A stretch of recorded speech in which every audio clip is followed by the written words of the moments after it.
welcomes you to Dover, Delaware, the capital of the first state to ratify the Constitution. That was back in 1787. We've come a long way since the horse and buggy days, and today the Grand National Busch Series cars will race in their 15th event of the season. Dover hosting Busch racing for the last 2 decades as we welcome you to Dover Downs International Speedway for the MBNA Platinum 200.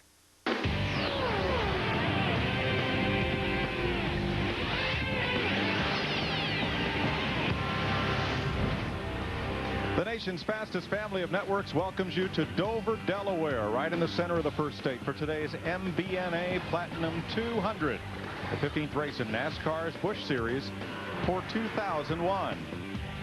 Qualifying was washed out, so the point standings will also be the front of the starting lineup, with Jeff Green and Kevin Harvick just 19 points back, sharing the front row.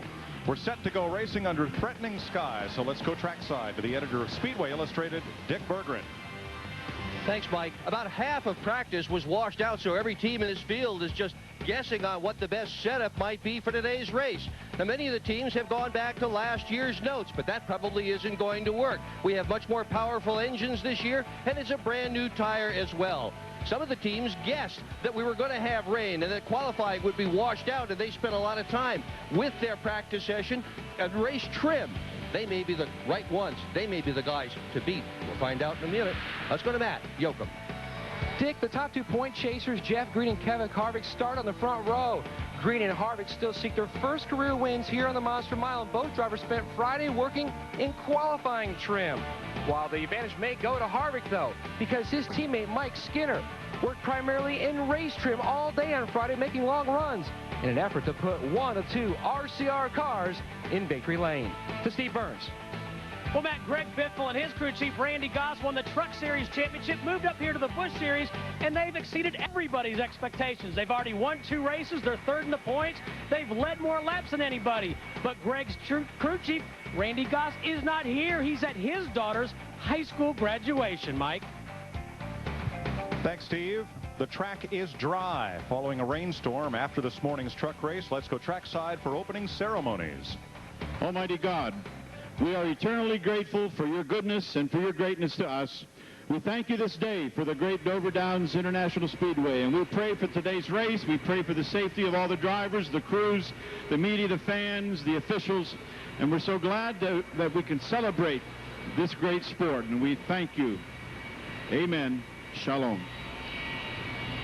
Please remain standing as I present to you the Pontiac PR representative from Winston Cup, Mr. Al Larson, for the playing of our national anthem.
Mr. Al Larson, tremendous job. Thank you.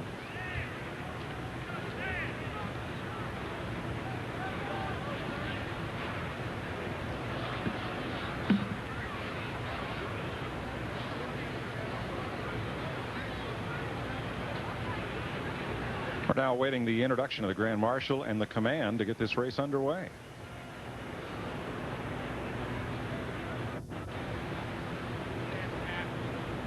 At this time, for the most famous words in racing, I present to you Miss Sarah Algina. Gentlemen, start your engine.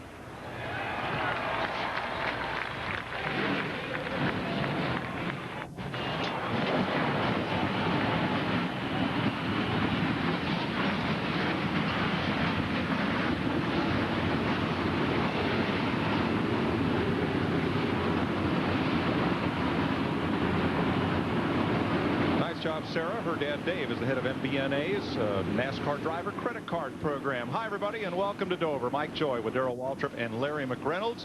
This race will go by in the blink of an eye. It's only 200 miles around the concrete canyons of Dover Downs.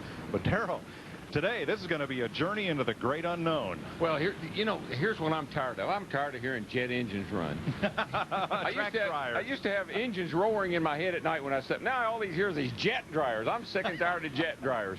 One thing you got to watch out for today, folks, is that right front tire. Buddy, let me tell you, this place loads that right front up so hard.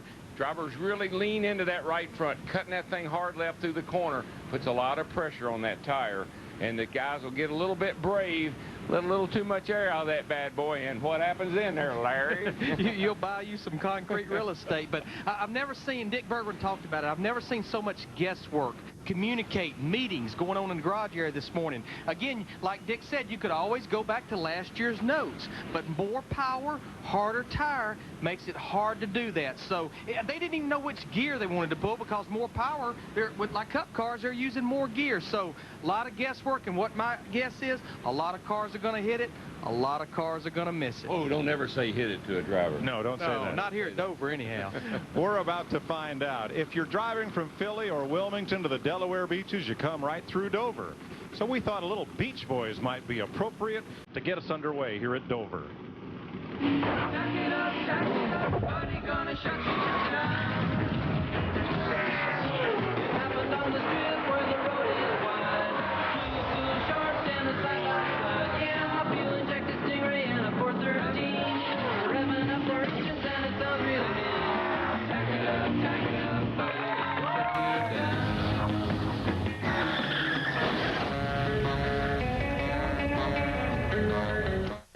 NASCAR on FX is brought to you by Smooth Busch Beer and Easy Drinking Busch Light. Busch, the official sponsor of the NASCAR Busch Series.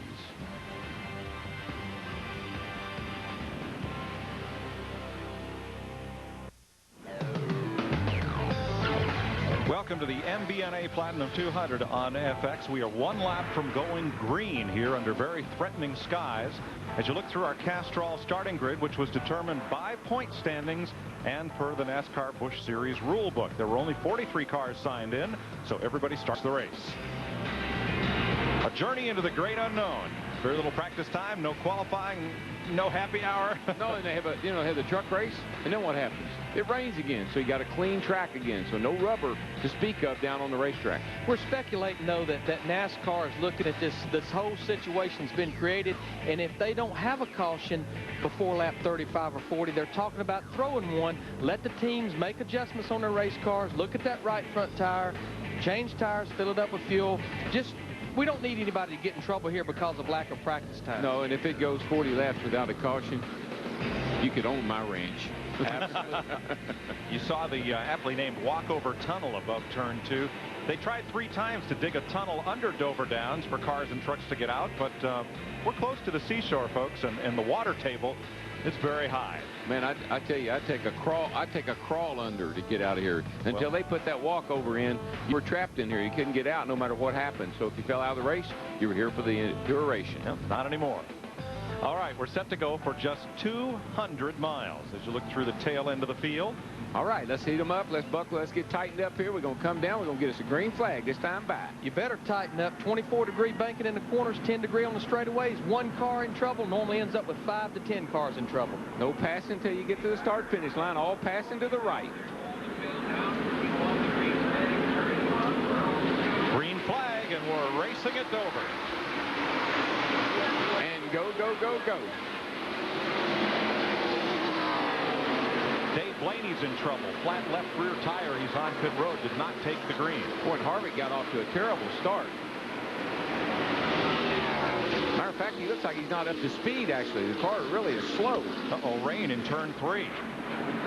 Caution is out. Boy, shades of the truck race earlier today and shades of the Winston. You know, I'm not sure if Harvick knew it was raining in turn 3 or if he has a problem with his car. He just didn't get up to speed like he should. Dick Bergman? Well, he definitely knew that it was raining, and he said so on the radio. He said, I don't know why they're starting this race. It is raining in turn 1. So Harvick very intelligently just backed off the throttle, took it real easy going into that corner. Well, I can't help but remember, he was the victim of that about 2 weeks ago in the Winston. He knew better. Yeah, he did. He knew what happened to him at Charlotte. Man, it's raining hard right now. The track is just in a lap, gone from white to real dark brown, which means it's wet. Tough break for Dave Blaney. That's Brian and Jane Goey's car. Jane's mother suffers from ALS, Lou Gehrig's disease. So their entire effort this weekend was dedicated toward raising awareness for Project ALS. And it's a shame to see them out of the race without running a lap here. That rain, it came up in a hurry. Oh, yeah. Well, it's just, I mean, there's so much moisture in the air. And, you know, you walk outside, and even when it's not raining, it feels like it's raining. Pace car is going to bring the field down pit road. We're anticipating probably we're going to see a red flag because it's raining real hard. Red flag and more jet dryers. Yeah, I'm getting tired of hearing those things. Earlier today, Scott Riggs won the truck race, the NASCAR Craftsman Series truck race, but it was delayed by rain. And as soon as they dropped the checkered flag, it started raining. They got the race in. They run the whole 200 miles. That's my vortex theory. As long as you have vehicles running around the racetrack, generating heat, putting heat up into the atmosphere, you can keep some of that rain away. Don't know what happened just now. I'll have to get back to you on that. Just didn't get the vortex wound up enough that time. I'm afraid not. Good thing about this racetrack, when it quits raining, it's concrete. It dries fast, just like your driveway, real fast. Yeah, it does. But it's got to quit raining. They take those jet dryers out there in a matter of 30 minutes almost. They can have the same dryer ready to race on again. But, folks, if you won't go away, we won't either. We're going to stay here, talk to some drivers, update some stories in the NASCAR Busch Series garage. And, of course, the Winston Cup cars are here, too. So the cover's going on. The grandstands are filling up, and pit road is abuzz with activity. The tarps that were over the individual pit stalls have been removed. So the fans, the rain gear is put away. The helmets are going on, and even Dick Bergman straight off. Yeah, and Buckshot Jones is one of the last drivers not to have his helmet on. We appreciate the opportunity to get a look at you. This guy had his best ever Winston Cup finish here. Now driving the car, Todd Bodine had been driving. What put you in the seat for this event? I don't know. I really like Dover. We've seemed to always have pretty good success. We never qualified good, but, you know, we ended up finishing pretty good. So just decided just to try and come run here. Okay, well, good luck with it this afternoon. Put that brain bucket on. Yeah, that might have something to do with it, too. He owns the car. He can drive it when he wants to. Mm-hmm. I talked to Buckshot, and he just said if there's anything he could learn that he could take over to his 44 car for Petty Enterprises or any of the Petty cars, then that may be one reason that he wanted to do this. And you know, Larry, we keep talking about this. Seems like these guys this year, particularly with the car, with the engine change and everything, is able to transfer lots of information, shock package, gear ratios, and so many things, springs, that in the past they haven't been able to do. And the engine change you're talking about, they have the same compression and everything of the Winston Cup motor. The only difference in a Winston Cup and a Busch motor now is the size of the carburetor. They run a 390 CFM carburetor. Winston Cup cars run a 750 830. It makes about 100 horsepower difference, but it used to be over 200 horsepower difference. Yeah, and now I think the feel of the car accelerates a lot more like a Winston Cup car, and that was one of the big differences before. You could almost run a Busch car around here wide open with a 9-to-1 engine and 390 carburetor. Now you got to drive it more with feel, finesse, more like a Winston Cup car. And I'm sure that Roy, or Buckshot as we call him, you know, saw the advantage some of these fellows were having by double dipping, and it is a family operation. His dad Billy owns the car, and, you know, sure, get out there, get some more track time and a little more knowledge to carry over to Sunday. So steering wheel's going on. Drivers are strapped in. We are just a commercial or so away from getting the MBNA Platinum 200 back underway. We've completed 2 laps.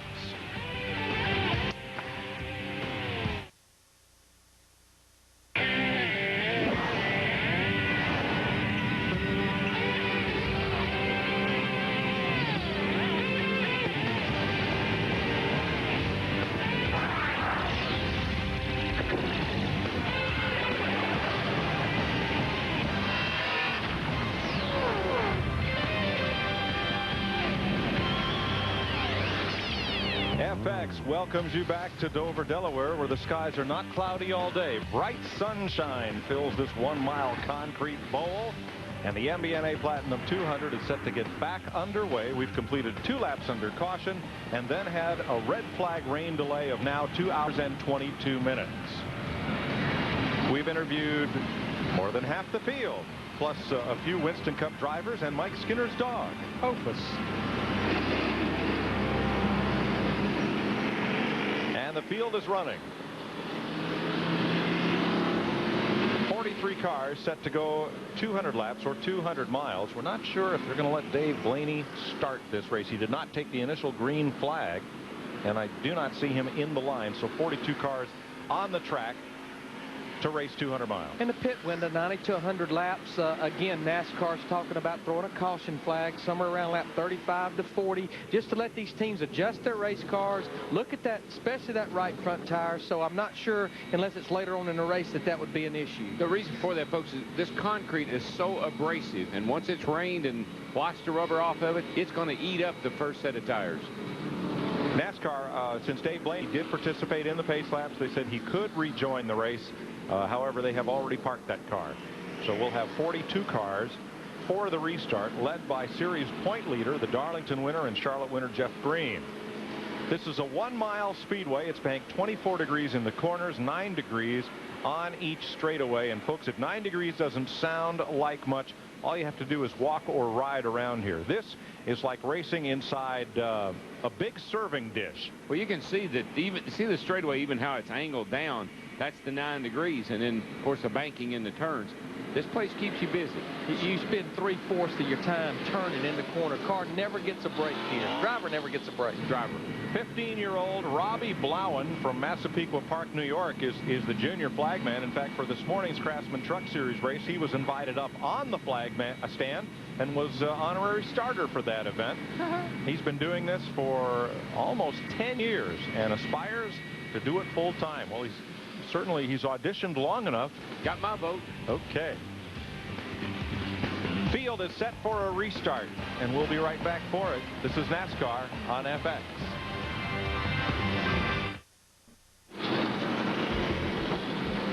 Welcome back to Dover Downs, where in 3 laps we'll be going racing. Did a little heat in the racetrack and back in these race cars after a 2-hour rain delay. Dick Berggren. Hey, it's all smiles down here. The sky over the top of my head looks absolutely terrific. This is what we have waited all afternoon for. I don't think a single fan has left that grandstand. They're all here. We're all here, ready to rock and roll. Well, Dick, Jason Keller has 5 NASCAR Busch Series wins, but his all-time highlight was beating Mark Martin here a year ago. Remember, he loves concrete racetracks. Matt Yoakum. Last week at Charlotte, pit road speed was a factor, but today at Dover could be how you park your race car in your pit stall. Here on pit road, it's a concrete pit stall made back in 1998 for the IRL cars, but the black line is the outside of the pit box, not the concrete, which extends another 22 inches out to the pavement. A number of teams were penalized in the Craftsman Truck Series race earlier today for pitting outside of their box. The result, a 1-lap penalty. A number of teams have laid down tape just so their driver will know when he enters the pit stall where that outside edge is. Mike? Scott Riggs, the truck race winner earlier today. Jeff Green, the point leader, is our leader. Greg Biffle snatching second from Kevin Harvick, who eased it into the corner when his windshield filled with raindrops. Keller, Purvis, McLaughlin, Johnson, Raines, Kenseth, and Skinner, the top 10. Nobody in the field gained or lost more than 1 position except Steve Park, who snuck up 4 spots from his 38th starting position. That's $40. He made $40. To the Victory Junction, Kansas. Good reason. Well, we'll see if Kevin Happy Harvick That's right. Get a little bit better restart this time, because he got nothing but sunshine on his shoulders now. And watching your record stores for Darrell Waltrip's new CD, The Jet Dryer's Greatest Performances. I get tired of that sound, too. Good grief. The Jet Dryers, not Darrell, Larry. No. I knew what you I'm here to help you. Qualifying was rained out here in Dover, so they lined up based on points. Jeff Green, 39 up on Kevin Harvick. Green, Harvick, and Biffle have traded the point lead back and forth throughout the season. And now, the best thing we've seen in quite a while, the 1 to go sign. All right, boys, you got a lap on those tires. Clean them up. Tighten those belts up. Get ready to rock and roll. Darrell, this is where these drivers, they've got to use some patience, because we mentioned it a while ago. The racetrack is what we call green. The rubber's been washed off by the rain. Car may not grip as good in the beginning, but sooner or later that rubber get laid down and the grip will come to it a little bit. One good thing, Larry, is a single file restart. I mean, because we have taken the green, we're not going to have cars racing off into the corner side by side. I think that's going to give us a little cleaner start here than we would have had, you know, on the get-go. So we hope you've enjoyed these 2.5 hours of rain delay theater on FX. And now we're set to get back at it. 7 laps complete, 8 when they come around for the green. Speaking of greens, is the 10th Busch race this year that Jeff Green has led. He's led 7 of the last 8 races, and he will bring them to the green flag. All right, coming down, get ready to go. Second gear, all passing to the right. Don't pass before you get to the start-finish line. Even though somebody in front of you may not go, either go around on the right side or wait till you get to the start line. See a car's back in there on the outside trying to pass on the right-hand side. And we're back to racing.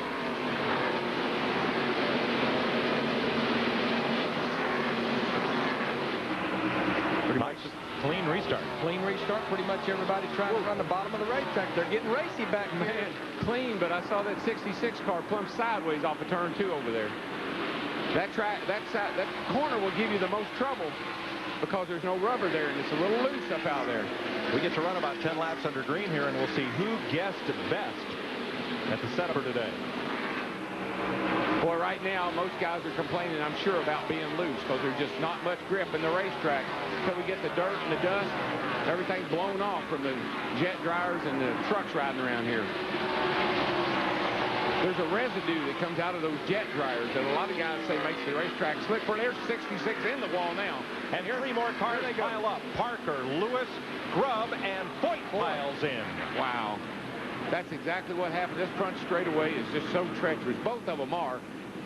Once a car gets out of shape, it goes straight down into that boiler plate. Tim Feeder in the 66. This is happening on the back stretch. On the other side of the racetrack from the wreck on the front stretch. Well, I saw him get real loose up off the 2 there on the first lap, and he came off of turn 4 here, slapped the outside retaining wall, and that's how these other cars all got involved. They tried to check up and couldn't. Larry, he probably damaged that car so much on the front stretch side that when he came off too, it just wouldn't turn and went around. Here's the aftermath. This straightaway looks wide, but when a car gets across it, it narrows up fast. And as we said at the top of the show, there are very few one-car accidents here. Feedaway back there off of turn 4, he gets into the outside retaining wall. These other guys are just checking up a little bit because of him slowing down, and they got into each other. Ooh, that's hard licks. Larry Foyt came in there with a really fast. From Hank Parker's camera. Oh, he got turned around. Nowhere to go. See how thick that inside wall is. It does not move. There's Larry Foyt with Steve Park inside. Foyt checks up.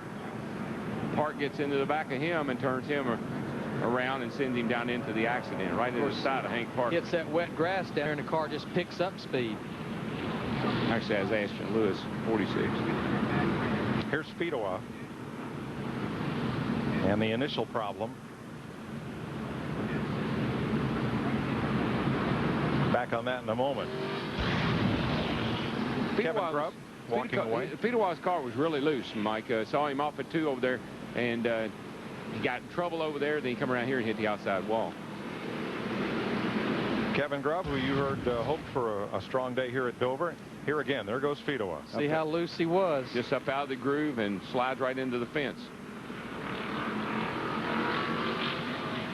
And of course, what brought all these other cars into it was them slowing down, checking up because of him hitting the fence there in front of them. Look at it. There's damage to the left rear of Fedewa, though.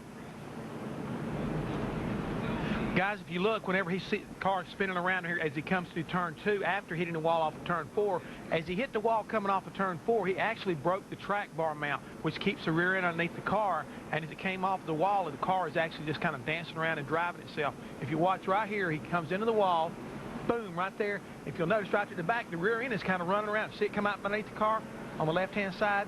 The thing is actually steering itself in the rear, and he's trying to keep up with it. Look at the left rear corner of that car. I think maybe he got turned because that damage was there before he hit the wall. Jay Sauter in the 43 car was right behind him, very close to him as they came off turn 4 before he hit the wall. That possibly could have happened off of turn 2, and I looked up and saw him sideways over there. Then he come around here and hit the wall. Yep. But for Larry Foyt, it's a short day for Ashton Lewis. And what Jeff was talking about, this is a track bar. This hooks to the trailing arm on the left side. This hooks to the frame on the right side. A lot of times this part of brake or that part of brake, and that's what holds the rear end in the center of the car. And when it breaks or a heim joint breaks rod end, the rear end has no way of staying in the center of the car. Dick Berggren. Short day for Kevin Grubb. What happened? It's hard to say. I was coming off turn 4 over there, and it looked like the 66 kind of got up into the wall, and after that, everybody just started spinning. I got Hank Parker. I think he locked the brakes up to keep from hitting somebody. He was sliding down the track. I ended up kind of T-boning him, and we were hung all the way down the front straightaway. But it's a bad deal for the Timberwolf car. Most of the time we run pretty good here at Dover, and I was just on air a little while ago talking about luck, and we sure haven't found it yet. How wild a ride was that? It was pretty wild because I couldn't see it. I couldn't tell where we were going or what we were getting ready to hit because we were hung up against the inside wall, and it's been raining all day. We went through some grass, we had water, and we had the whole 9 yards going. But yes, hopefully we can get the car back out there and get some points. Disappointing day. This young man has won a pole. Here his career best finish in this series. A second was also here at Dover. Under repair, Jamie McMurray and Rich Nickel on pit road. Here's another look as Hank Parker Jr. went around and went for the big slide on the big concrete mile. Caution's out again. We'll be right back to the Monster Mile.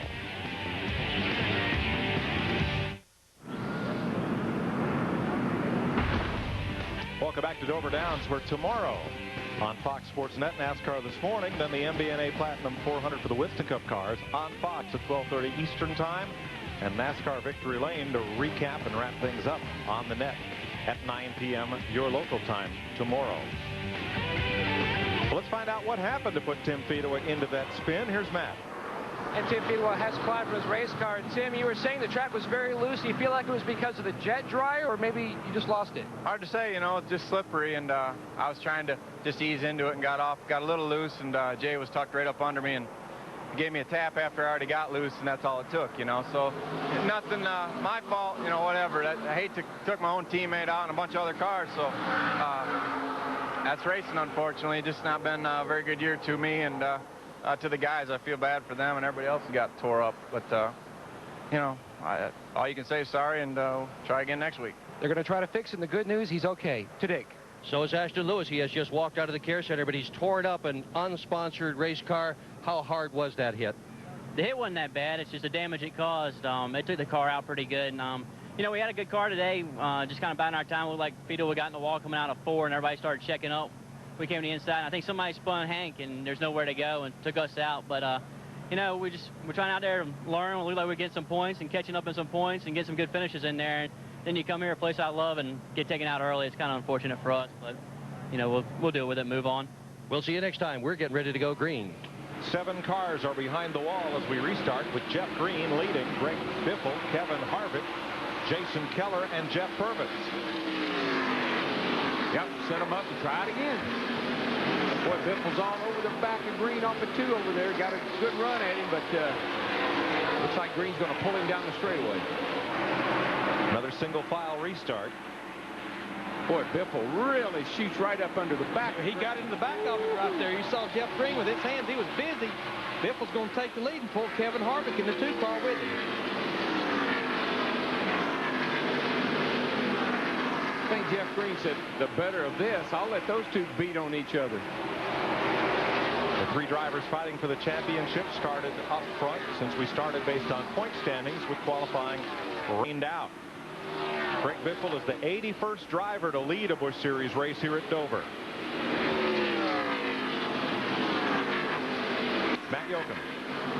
Well, Well, Hank, we were talking before the start. You said it's going to be a wild one. You didn't expect it to be that wild. I was hoping it wouldn't be that wild, but got caught up in somebody else's mess.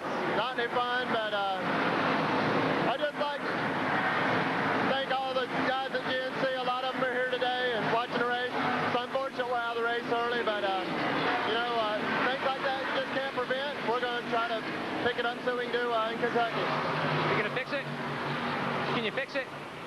We might be able to fix it, but it's not going to be fast or pretty. Today. It's just come out of the infield carousel there. Larry Foyt, you okay? Yeah, I'm fine. Just really disappointed, you know. Really wanted to get some laps here and had some trouble early, which we knew might happen. Just got caught up in it. Okay, we're glad you're all right. Almost trouble, Darrell. And that happens often here. That 21 car, Skinner, I saw no way he could save it. That's as close as you'll come to trouble and not have trouble. Golly, Larry. He was crossed up, smoking. And some of that smoke was coming off the steering wheel, by the way. Mike Skinner, the 9th place car. Fastest car on the racetrack, 31, Steve Park. He's come from 38th to 20th. Through the back. There's a look at Park and Kevin LePage in 71. Trying to work their way to the front. Neither of them with many points in the NASCAR Busch Series, so they started well back. LePage 32nd and Park back in 38th. Back up front. Biffle and Harvick in a familiar pose. 1-2, one way or the other. It's a great rivalry, isn't it? I mean, every series needs one. I love it when there's two guys that are very competitive and like to go at each other every week. And these two guys are classy. Let's watch Matt Kenseth's view of that Mike Skinner bump with Johnson. That's just take it from a guy that's been there and done that. That's breathtaking. At about 150 miles an hour. Whoa, I'm telling you.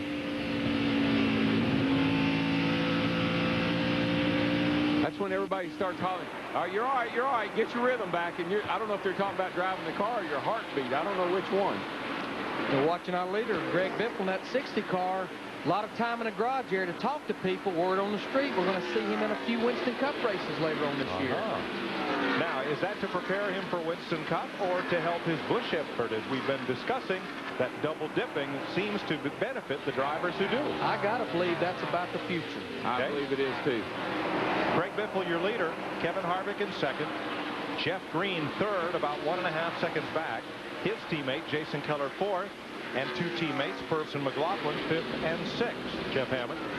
Mike Joy, couldn't help but listen to what you were talking about Greg Biffle. Having the fortunes of having him test our race cars when I was at the 97 car at Roush Racing, went to Talladega with him. Outstanding driver, got a super feel. Didn't have a lot of experience in a Winston Cup car, but how quickly he adapted. And I know through the conversation we had down there at that period, his long-term goal was to get into Winston Cup, and I know that after being around Roush Racing, they've got him on a schedule. They brought him up deliberately from the trucks to the Busch ranks this year, looking at going on up to Winston Cup next year, because Greg Biffle is one of those guys that cannot be denied when it comes to getting up front, leading races, and he knows, he believes it belongs in Winston Cup, and that's where they're going to take him, I think, next year. Not only that, Mike, but I believe he says, look, Harvick's getting all this pub for doing both series, and I'm not getting as much as he is. Can I get in there and join him? Right. Oh, Jeff Green gets bumped by a slower car, gathers it up, and Steve Park is flying. Oh, he just dusted off Spencer, moved up to 16th. He just catches them and passes them. He doesn't have to work them over or anything. He just catches and passes. Now, remember, he got into Larry Foyt there, turned Foyt into that accident just because he couldn't stop in time, and that's the damage to his nose. Just a little bit of grill damage. Looks like he shoved the grill back just a little bit. Might be helping. Yeah, looks like it helped. You know, the only concern would be there, you know, keeping a monitor on the water temperature, making sure it's not affecting how it cools. But if you're going to hit somebody with the front end right there in the center, and the grill's the best place, least effective to the front end. It is, and, you know, like I say, might even create a little bit more downforce. Mike Harmon joins the cars out of the race. The Alabama driver making his 4th Busch Series start of the year. Bill Hoff has gone to the garage. And Jeff Streeter, the 21-year-old rookie out of Iowa. Just watch Park as he just moves right up through those cars, and just as soon as he catches somebody, he's right behind Kenny Wallace and been closing up on him in a pretty fast pace here. Scott Wimmer and Jimmy Spencer work past Bickle's damaged car and Phil Bonnefeld's 49. Richard's been having trouble getting around Wimmer. He's been behind him quite a while now. At the front, Biffle and Harvick keeping close tabs on one another. Here comes Harvick to the outside, and it looks like Biffle just let him go. That's all about leading the lap. Let me lead the lap and get my 5 points. You got yours. And that's the first time that Harvick has led today.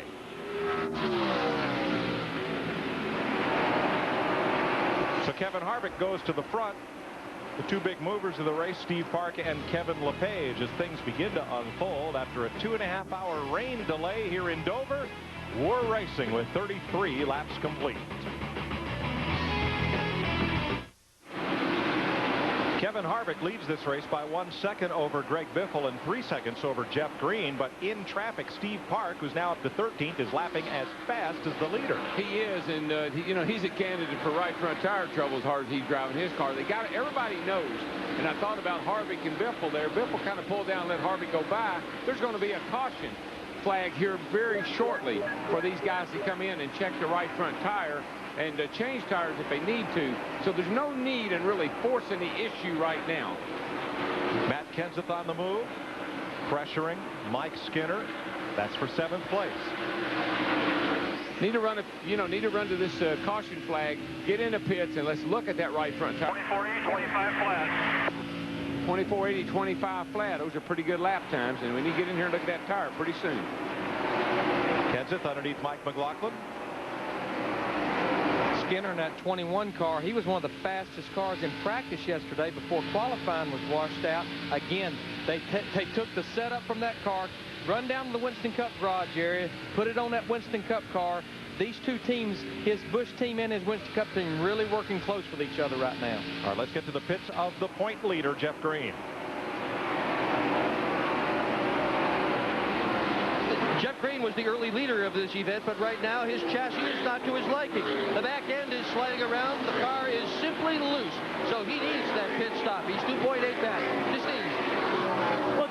Well, Dick, opposite problem for Jason Keller in the 57 and Jeff Purvis in the 18. They're running 4th and 5th. Their cars are both tight. They've developed a push. They need more rubber to get out on the track before those cars will turn better. We're at 42 laps. Ride with Jeff Purvis there as he works lap traffic. Purvis in 5th place. And moving in on Keller. One of his teammates, I guess you'd say teammates, Coy Gibbs finished 5th in the truck race. And that could be some good information that they've applied to, not just to the truck, but maybe brought some over to this Busch car, because he's run awful well, too. And then we heard him in his interview. He was one of the few Busch teams that tested up here with the lack of practice. That has to be an advantage. Jamie McMurray's car was damaged in that lap 11 crash as Harvick tries to work by him and put him another lap down. Excuse me, put him a lap down. He's been out there on the tail end of the lead lap, and Harvick does so. Biffle moves in, and you see the yellow car of Jeff Green there in 3rd. His teammate Jason Keller 4th. Purvis 5th. Boy, at 31, he just went around Randy LaJoie with a great deal of authority. How about it, Matt? Well, the concern right now, Darrell, for Steve Park in that 31 car, the water temperature is a little bit hot. The crew have been talking back and forth. Teddy Marsh, the owner, talking to Steve Park about the water. They're trying to get the car out into some clean air to try to cool that car off. They're talking about, on their first pit stop, possibly pulling some tape off the grill. But unfortunately, when he was in that accident on lap 1 there, it knocked the grill out. So there's no tape left. So now they're looking, maybe something might be in front of the radiator that might be causing this car to run a little warm. The Park will keep an eye on the gauges. Here's Matt Kenseth, who has gone past Jason Keller for 4th place. What happens on that car is the ductwork. There's so much aluminum and stuff in around the radiator there, the ducting, that you'll knock a piece of that down in front of the radiator, and that's why I say that may be why he's running so fast. He may be running as if the front end's taped up on that car. That's good news. It'll make it fast. Bad news is it'll make it run hot, too. And slowing it down will not cool it down, will it? Oh, no. No, there's not much you can do right now except wait for that caution that they were talking about having and work on it then. Well, Darrell, they had said before the race started that they would throw the caution at 40 laps if there was not a caution earlier, so teams could check tires. We've had, of course, the rain delay at lap 2, and then a caution at lap 11 for the accident. So Remains to be seen what will happen as that goes. 48 laps complete. Jeff Green working around McMurray. He's still the third place car, but he's 3.2 seconds off the lead right now. You know, watching Kevin Harvick in the 2-car leader right here, it was a year ago that he sat on the pole here and just dominated this race. Just until they made an adjustment late in the race that went the wrong way. But against Steve Park in his 31, he just continues to march forward. He's only competed in, this is his 4th Busch race this year, but he's finished in the top 10 every time he's completed one of these races. I believe the car is running hot, though. I tell you why I think that. He really accelerates hard through the corner, closes right up on the back of the car in front of him, but that thing's almost detonating down the straightaway. Got the caution. This is the cost, the NASCAR caution for the teams to check tire wear, and it comes at lap 50. And again, John Darby, the Busch Series director, said if we run 40 straight laps under green, and the caution was out at lap 11 for the big accident. So now we've gone 40 laps past that, and this caution is because of the limited track time these cars have had. It's in the interest of safety for all the teams to be able to come in and check tires. Yeah, this place is notorious, as Larry knows and Jeff knows, for right front abuse. And you just can't take a chance. That's what happened to Joe Nemechek up here testing. Buddy, when you hit the wall here, you're in these turns 170 mile an hour.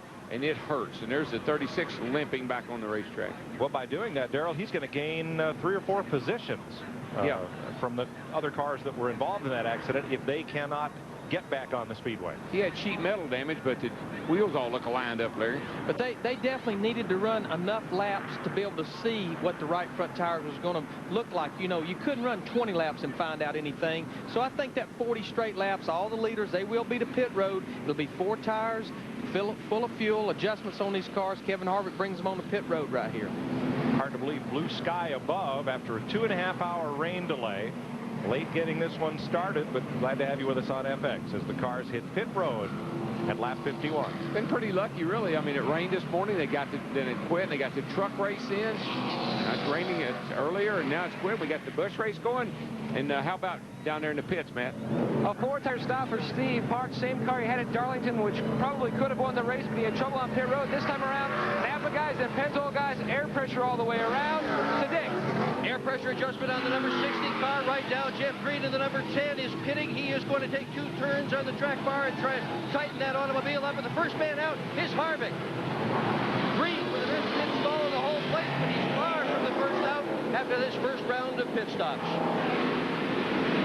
Kevin Harvick busts them all getting off pit road. You see the congestion there, and it'll be Harvick the leader when we come back. Didn't pull a lot of tape off the front of Steve Park's car. We'll see how he fares when we come back. There's Harold Hawley, Jeff Green's crew chief. We'll be right back to Dover Downs.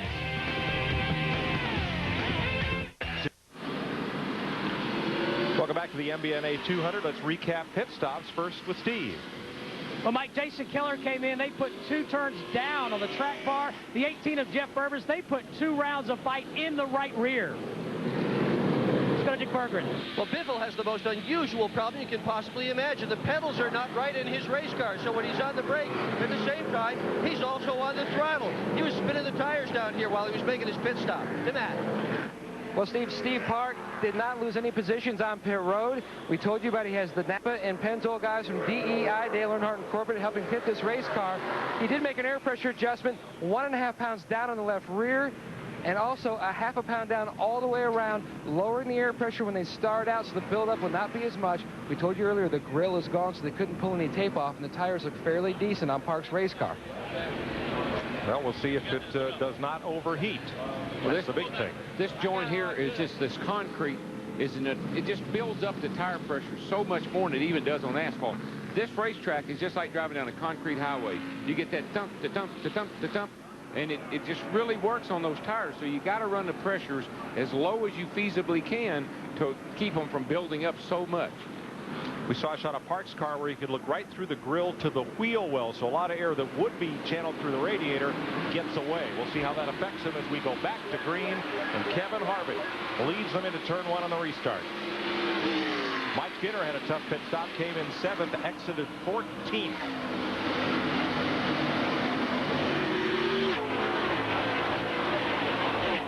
A couple of lap cars on the inside for the leaders to get past, single file.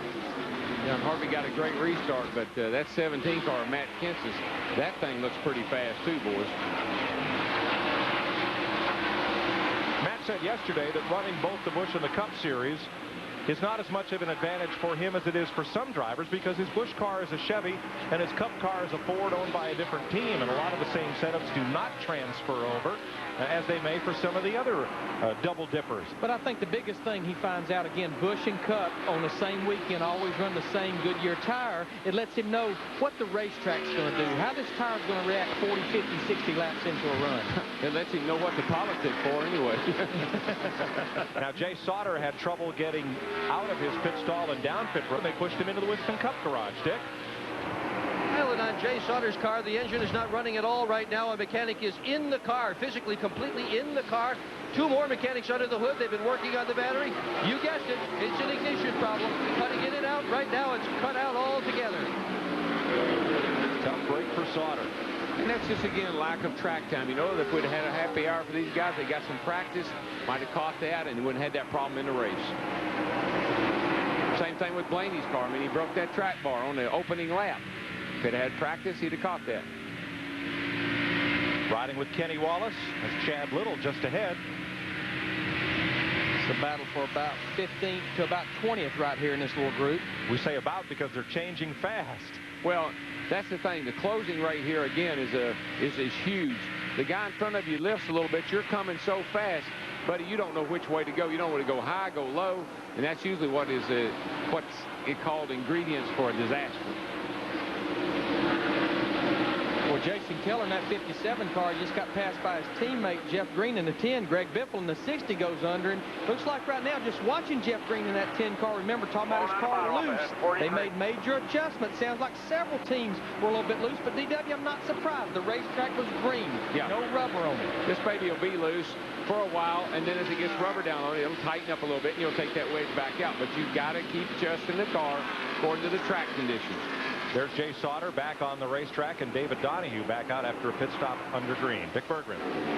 Well, Kevin Harvick just keyed his radio and asked Todd Berrier, his crew chief, how do the tires look, Todd? He paused for a moment and he said, and don't lie to me. Berrier said they look good, and laughing, he said, man, I wouldn't lie to you. He shouldn't. He's in the lead. It's never that they lie to you. They just don't tell you everything.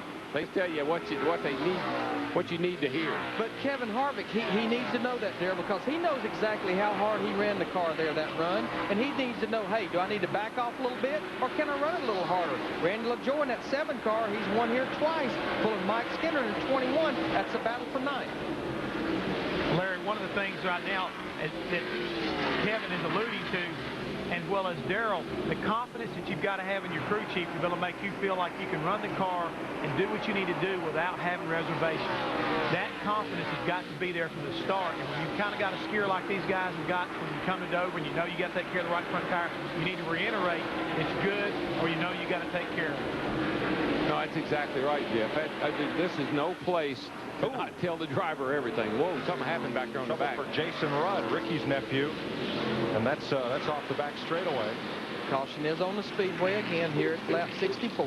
Fourth time today we've had caution, including the 2.5-hour rain delay. That bumper, Mike, and this track don't go together. Buddy Baker once said, he said, this track has that foot-thick concrete wall backed up by the whole state of Delaware. That's it. I hope that young man's all right. It's a pretty hard lick. You see a lot of damage to the car. They're talking to him. He seems to be fine. He's got his helmet off, getting the steering wheel out of the way. He's fine. You see him taking the steering wheel off there. There's a quick release on that steering wheel. It just makes it easier to get in and out of the race car rather than having to climb in or around the steering wheel. Just a little old quick release.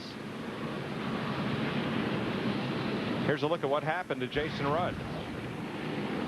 Top of your screen. Around. No help from behind, I don't think. That's a hard lick. Yeah. That's just that old mean turn two, Larry. And you run downhill. Everything runs downhill.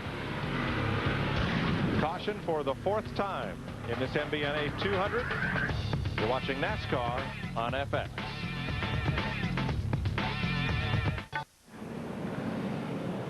Welcome back to Dover, where we're under the 4th caution of the day. 33 laps from halfway, 133 laps from the checkered flag. In the MBNA 200, here's another look at what happened to Jason Rudd. Now, when you come up out of the corner, right about where the back of his car jumps out, you're going to get right out here next to the wall. That's because you're accelerating hard, got the wheels turned left, and that back end will just jump out from under you. The back tires sometimes almost feel like they spin right there. The car gets so loose on exit. Pow! And if you're already a little bit loose, and then the thing comes up out there, and the back of the car gets a little light, and it'll jump right out from under you, and there's nothing you can do about it. Well, when they get the soft wall technology perfected, Darrell, that's one of the first places I'd like to see it, is the inside of these straightaways here at Dover. By all means, Mike. I mean, a track that's banked down on the straightaways like this it'll be a perfect place for him. All right, here's Jason Keller, who was 3rd on his last restart, 6th when he pitted. Steve? Yeah, Jason Keller was the only one of the leaders to pit, Mike Joy. They pulled a spring rubber out of the left front and changed left side tires. Let's go to Matt Yoakum. Steve Buckshot Jones in the 00 came in twice under this caution. The first time they put a full spring rubber in the right rear. His car was very tight. They came back in, also let 2 pounds of air out of that right front tire. Buckshot running in 25th position. A lot of spring rubbers being adjusted on here. We talked about the one on Jason Keller and on Buckshot Jones. And we're going to show it in the right rear. It serves the same purpose in any spring. See them take the right rear tire off here. You see the spring rubber right in there, pulling it out, just like they did on the left front of Jason Keller's car. Now what they did on Buckshot Jones's car in the right rear, spring rubber in. Makes that spring stiffer. Here they are. This is a full spring rubber, probably worth about 200 pounds. This is a spring rubber, the full one, 200 pounds in the left front, maybe about 25 in the right rear. Getting set to go back to green at lap 69.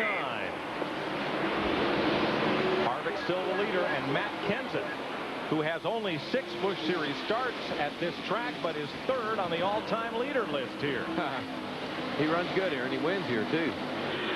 Made his first Winston Cup start here in 1998, substituting for Bill Elliott.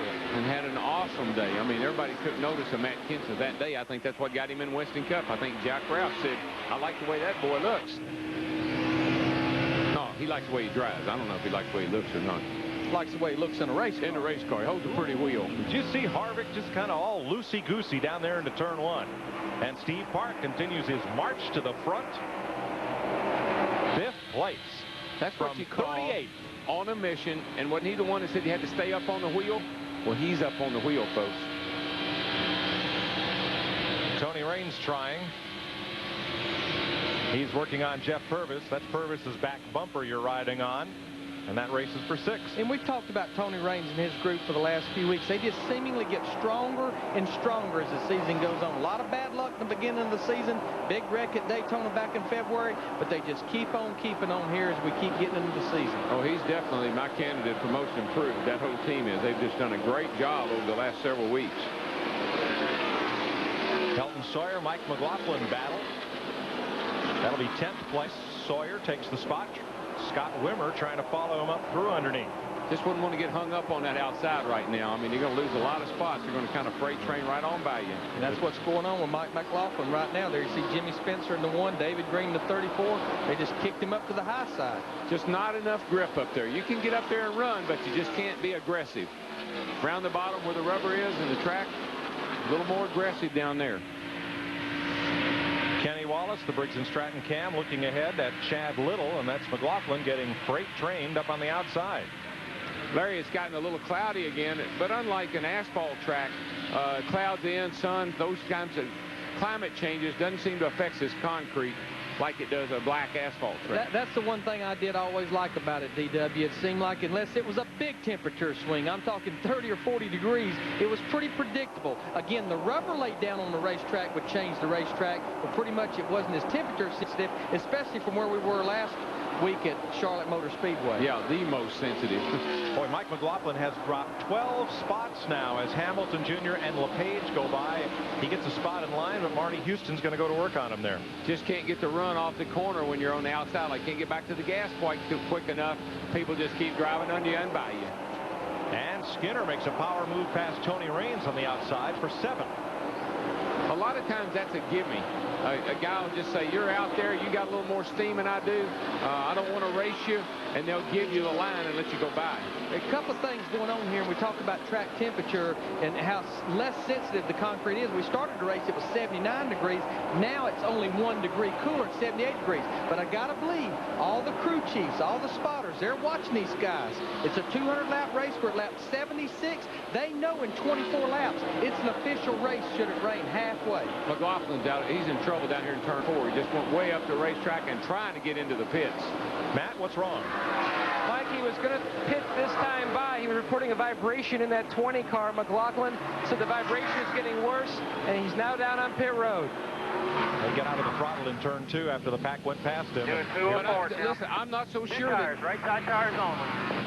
That he was running up high. You pick up a lot of trash and debris up there. It builds up on your tires. It makes you think you've got a flat tire. And that may be why they're changing right side tires only. Those were the tires that were up there in the loose stuff. You wouldn't believe that what those tires will pick up around this racetrack when you get up out of the groove.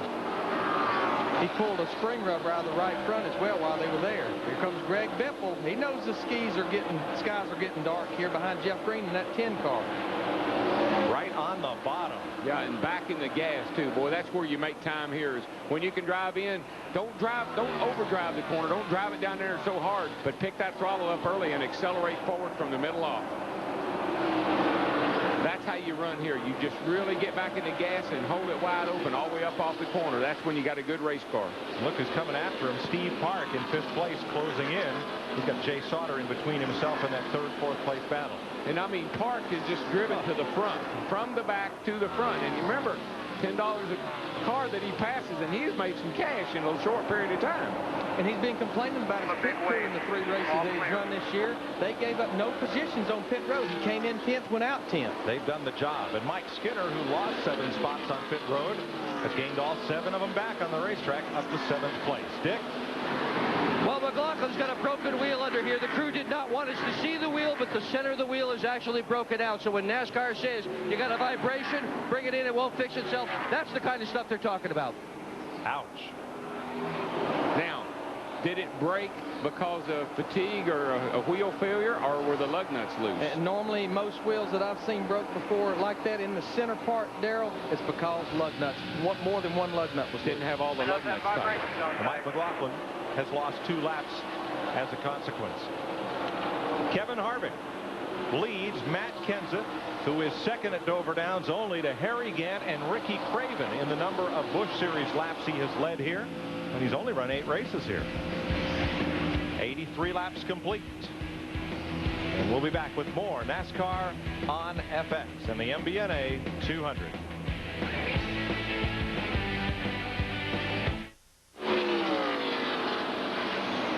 We've got a lot of side-by-side battling for the lead, and for an instant, Matt Kenseth even got his bumper out front, but there's Harvick having put him away once again. They are running away from Greg Biffle, who's 2.5 seconds back. But if I was the spotter, the crew chief, and the car owner, I'd be saying, hey, big picture racing here, buddy. You're running for a championship. That guy behind you isn't. Let's don't be racing side by side around here. Dale Jr. took Kenseth out here a couple of years ago accidentally because they get to wobbling when they get under each other like that. Both those guys were running for the championship when that happened. But again, the little picture, Darrell, we just crossed lap 90, 10 laps to halfway. Sky's getting darker. What makes it an official race is the completion of the halfway lap at lap 100. Darrell, but if I bought a ticket and I'm sitting in that grandstand, I'm saying, go get him. Oh, I know, and that's the way Harvick races. I mean, he's not the kind of guy that's just going to roll over and let him go by, but still, you got to think about the big picture. So Kenseth goes by into the lead. If he leads 40 laps today, he'll move to second on the all-time list with 463. Harry Gant has led over 800 Busch Series laps here. Steve Park, meanwhile, is stalled in his march to catch and pass Greg Biffle for 3rd. Steve? I'm sorry, Matt Yoakum. Mike, under that last caution, Steve Park's spotter, Randy Smith, his spotter since 1992 in the Busch Northern Modified Series, radioed down to Teddy Marchionne and said, it's getting darker and darker over the horizon. You need to send someone to the NASCAR hauler to check out the radar because we are getting closer and closer to halfway. We may need to really push the button here. This could be Park's best day here at Dover, his best finish as be a victory. Selena Harvick is Kevin Harvick's wife. She is a racer. She is the daughter of a racer. And just a moment ago, she turned to me and gestured and said, push it up just a little bit. Is that anything like crank it up? Crank it up. Well, we've definitely seen where Harvick cannot run his car as low on the racetrack as Matt Kenseth, but what I've seen, Darrell, he figured out how to run it up in that second groove and still keep his momentum off the corner. Yeah, there's nothing wrong with being up there. It's easier on the tires. The rubber is starting to lay down a little bit in that upper groove. You can see a lot of guys are making passes out there, and it's a whole lot easier on the tires when you don't have to bend that thing so tight around the bottom. But, you know, talk about Kevin Harvick, though, in records. He's been running at the end of 42 consecutive races. Wow. The all-time record is 46. He's the only car in 2001 that don't have a DNF so far this year. And what happened to him at Charlotte was just one of those racing deals, as they say, a broken bolt that he had to come in and put back on for a shock absorber. I think he could have won that race. Well, now we'll get to Steve. He is in the leader's pit. Yeah, Mike, that car that Matt Kenseth is driving, the car in the lead, he won with this very same car last year here at Dover and then again at Charlotte. This year, the only place he's run it is Las Vegas. Jimmy Spencer underneath Elton Sawyer. And that's for 11th place, 10th place, excuse me.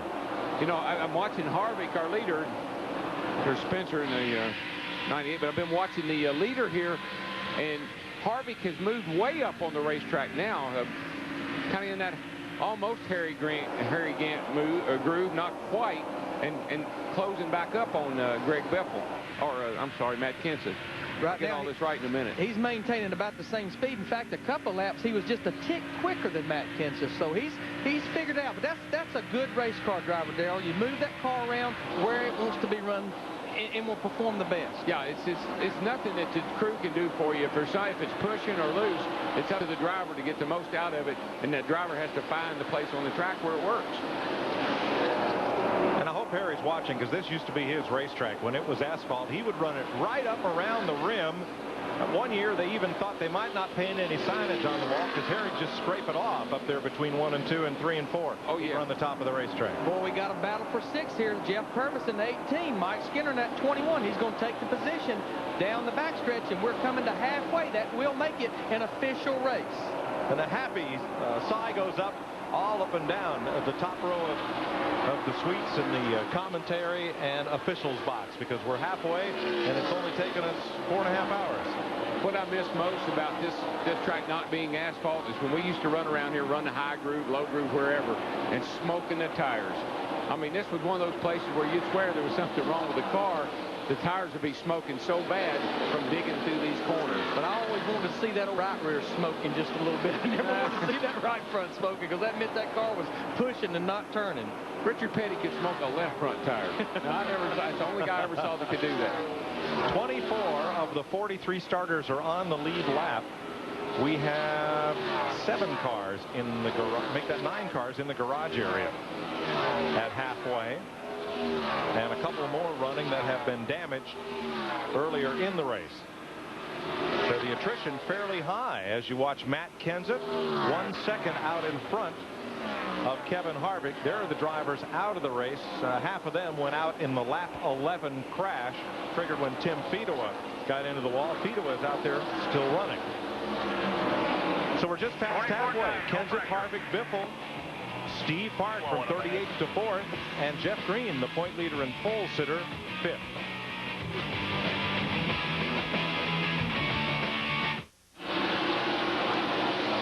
Welcome back to Dover, where Matt Kenseth leads Kevin Harvick by 7/10 of a second. Greg Biffle is 3rd, and he's fallen to 4.5 seconds back. Let's look at the Bushwhackers, the Winston Cup drivers who also compete in the Busch Series, or the Double Dippers, as we call them here on Fox. Kenseth and Harvick running 1-2. Steve Park up to 4th. Skinner, Spencer, Kenny Wallace, Hamilton Jr., and LePage and Buckshot Jones. Which leads us to our Pep Boys trivia. Only one driver has won the Busch and Cup race at Dover Downs in the same weekend. I think we talked about him a while ago. Is his name Harry Gant? It certainly is. September 1991. I didn't see the sheet either, did I? Yeah, that's Hammond that looked at the sheet, not Larry. Harry Gant did it. He won everything thing in September of '91. Yes, he did. I have no comment. That might have been the year that he discarded the nickname second place Harry, or whatever it was. Yeah, Runner-up Harry or that's second the year place he Harry. became Mr. September. Mr. September. That's right. I'll see you in September. Buckshot Jones in that 00 is going a lap down. Now, moments ago, if you were Bill Bumgarner and owned the 74 and the 33 cars, what was your reaction to this? Go, no, boys. Here's another look. Wow. Thank goodness this racetrack's wide. Now, the 63 of Shane Hall was slowing him trying to get to pit road. And did. Alone. He almost took somebody with him. He almost had all three of them almost. Yeah. Went to pit road. Steve? Well, Mike, the last time Jeff Purvis pitted, his jackman, Brian Chase, was brushed by the 92 car of Jimmy Johnson as he entered his pit. Brian Chase has gone to the infield care center to be examined. He is being replaced by Brian Perry, who has come over from the number 92 Winston Cup team to fill in. Thanks, Steve. A light sprinkle, our helicopter pilot relaying the signals from the inboard cameras like the one you're seeing now, saying a light sprinkle up at altitude, but don't see anything on the lens of our roof cam. The vortex. Oh, yeah, the heat vortex. It can't hit the ground. Someday you'll believe me. You got the vortex. What we're talking about early in the show, we said the truck race got in and it didn't rain because going around a mile, they create a vortex of heat that rises and helps keep the rain away. Well, that's my theory, and I'm sticking to it. I'm not going to argue with you. Tony Raines in that 33 car. He's starting to lose some positions here. This is he's in 18th. That's Marty Houston in 11 car. That's the wrong way. You don't want to see it that way. You want to see that reversed. Started 8th today again by virtue of the points. Yeah, and more likely the car's just gotten loose. You can deal with a car a little too tight here a lot better than you can when that bad boy gets loose. Raines back to 18th. 22 cars are on the lead lap. You'll see Matt Kenseth tomorrow on Fox. The MBNA Platinum 400 coverage begins at 12:30 Eastern Time. Boy, you know, Darrell, we talked about seeing Matt Kenseth and several others tomorrow that are running in this Busch race today. If I was a Winston Cup crew chief, sky's getting dark. Still no race practice for the Winston Cup cars. Final practice a little iffy right now. I'd feel good about my boy running in this Busch race. You got that right. And I'd be down there roaming at pits, too. Checking on those tires, see what kind of situation they got. And you bet there'll be a crowd of Roush Racing drivers around Kenseth when he comes in from this race, because they'll all want to know. What'd you have? What springs you run? Right. What shocks was on there? What air pressures did you run? Now, Tony Raines is going to go a lap down here. He's the 18th place car. And, you know, he was really up in the order there for a long time, so that car has definitely gone off big time. He's going to need some of that sponsor stuff there before long. He and Marty Houston falling off the lead lap. There's the wounded car of Kevin Grubb. 9th place battle, Jimmy Spencer battling Scott Wimmer. Spencer's been doing a good job. He just keeps trucking along. He picks one off every now and then, holding his own, and got a decent looking race car. Next Busch race in 2 weeks at Kentucky Speedway. Jimmy Spencer not going to drive this car because the Cup cars will be in Pocono. Joe Ruttman from the Truck Series is going to be in this car. Boy, you know, in that Kentucky race, they got over $1 million purse there, guys, and the winner's going to get $82,000 for that Saturday night event. So that's going to be a great weekend up there. And you'll see it on FX. We get to do a little double dipping. Yeah, we'll. Mike and I are going to be there for the race, and then we're going to hop on a airplane and we're going to run straight up to Pocono and do that race with Larry. I'll be at Pocono on Saturday with Jimmy Spencer on pit road. Jimmy Spencer you will be with Jimmy Spencer when you said that right. All right, here's your leader, Kenseth. It's 1.7 seconds back to Kevin Harvick. A total of 4.6 seconds back to Greg Biffle, a silver and red car. Steve Park, 7 seconds off the lead in white and red, and then the 21 of Mike Skinner, who is 11.5 seconds back. Dick? Well, Skinner restarted 14th after that pit stop, Mike. He's now running in 5th spot. They pulled the left rear rubber out of the car during the last stop, and it's obviously working for him. He is is also conserving the right front. Skinner never forgets either. He was in a big crash here last fall when he suffered a tire failure. The weather situation is improving. There's a bit of blue sky, and the skies are lightening once again, even though there's a raindrop here and there. Chad Little, the 17th place car, goes a lap down to the onrush of Matt Kenseth, who now leads Kevin Harvick by 1.5 seconds. But Harvick is starting to close back in. We'll be right back to Dover.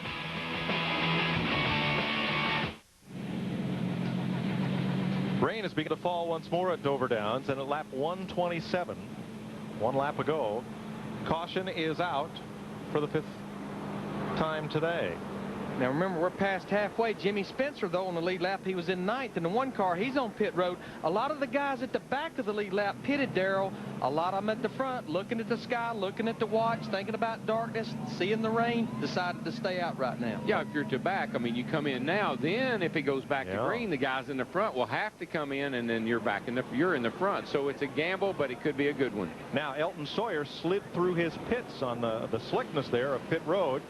Jason Keller backing into his stall. Jimmy Johnson's in. Scott Wimmer, Bobby Hamilton Jr., Jimmy Spencer are the lead lap cars that pitted on this first lap of caution. And as long as you get your car in the proper spot in the box before they start the work, it's not a penalty. And you know, with all the confusion, when you'd think if the car's out of the box, the wheels are out of the box, whatever, you would think it would be easy to get it back in the box. But with all the work going on, sometimes you just overlook the fact that you're out of the box. This light bit of rain is coming right over to the eastern shore and stalling, and these clouds are building up, and that's why we're getting this shower activity. At least that's my guess. And what happened to the vortex, Willard? Well, there's enough hot air around here. It certainly should be fine, but then we could roll the windows down, right? That's right. Open up the hotel down there and let that hot air out, and that'll vortex it right on out of here. All right, lap down cars are pitting now. Steve? Well, Mike, remember before the race started, Matt Yoakum said that there was some confusion about the black line, which was actually the pit box prior to the black asphalt. The 57, when he backed into his stall, was outside the black line. So NASCAR is going to make it back up even again. He decided to go around, take another lap, so Keller is back in to get his work done. Let's go to Dick Bergeron. Matt Kenseth's crew is trying to play the rain card, and they're not sure whether they should pit or not. They've got weather radar up here, and it has gone back and forth. Pit, don't pit, pit, don't pit. Same thing with Harvick. They just don't know what to do. Here's why. If they pit and it rains from here on, they're going to lose the race. If they stay out and it rains out, they might win the race. On the other hand, fresh tires help everybody. Yeah, I mean, Matt Kenseth, nothing to worry about. He don't run all the races. His car runs all the races, but if I'm Matt Kenseth, I'm going to stay out there till I see one to go. Yeah, me too. Tires with tread would help right now. You see a lot of the racetrack has a little bit of gray area to it, and that's still fairly dry. But if they lose the racetrack and there's a significant water buildup, we keep going around here under caution. The conditions are going to get a little slickery, Dick. Well, Robbie Reiser has just walked through his pit area, and they are going to play the rain. They are hoping that they're just going to park the car and win the race. And a whole bunch of people behind him are waiting to see what that 17 of Kenseth is going to do. You know, we played with rain tires only at the road courses, Watkins Glen and Sonoma, and did it with some success. But here on the ovals, you know, just they have tread on the rain tires. The wear factor is just too great on an oval track. Yeah, the road course is flat. All you do is stop and start there, sort of drive in and brake and accelerate off. Rain tires work pretty good under those conditions, but not on a bank racetrack like this. You'd wear the rubber right off of them. And we're hearing that they're going to bring them into the pits and stop the race. So this will be the second stoppage for rain this afternoon. The first one was at lap 2. Jeff? Guys, we keep talking about the pit box, even though pit road's slick, what you can and cannot do. I've got the official card once again so that you can take a look and see that this is okay. This is the only thing you can do. You can have the right rear hanging outside your pit box. That is okay. Anything else, the nose being over, the right front tire being out, or the right side tires being outside the box, you can't do that. You either got to go around or it's a one-lap penalty. So, Jeff, this would be, right. let's look this would be okay. That is acceptable? That right there, that picture right there, the 61 car is okay. That's not a problem right there. He can do that. As you can see right here on the card right here, the right rear is out in this right here, but the front tire and the front nose of the car is well within the box. And you got to understand something. This is all for safety reasons. This is all for safety reasons. And as you can see down on pit road, Jeff, they're bringing in the cars. This would be another, obviously, interruption by rain. We had a 2.5-hour rain delay after a couple of caution laps to start things. Matt Kenseth currently leading Harvick and Biffle. And what is the process at this moment? Well, right now, everybody is sitting there wondering, okay, your rhythm's broken again. We talked about early in the race that it's very, very, tough to keep going like we're going right now. It's not safe enough to continue the race. Matt Kenseth, Greg Biffle, Kevin Harvick, they've elected to stay out. The guys that have already pitted, everybody's pushing and shoving right now to wait to see what's going to happen, if this shower is going to pass over, and can we complete this race. Right, and not to play weatherman, but as you can see, we have the blue sky behind those clouds, so this looks more like a sun shower, and most of the rain, at least on the graphic of the weather map, it was along the shore, and so we should be able to complete this race again. This racetrack does not have lights, so this will affect whether the Winston Cup cars get their tune-up in, their happy hour, which would be a rainy hour. It's been a rainy day, but we do have racing, and Matt Kenseth is currently your leader as they rush to dry things off. You're watching NASCAR on FX, and we'll be back in a moment.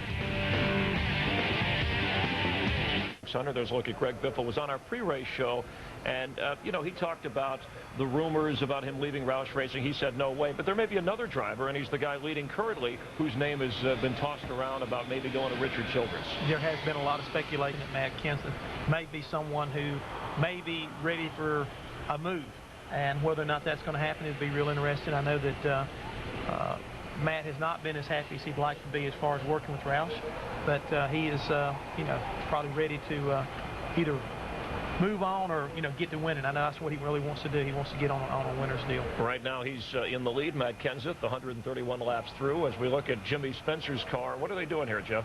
I can't really tell right there. It looks like they're working on air pressure, but at the same time, that must be what they're going to do, and I don't think that necessarily they're happy with that situation. Jeff, remember now that Spencer's he's going to be leading the race when all these other guys pit.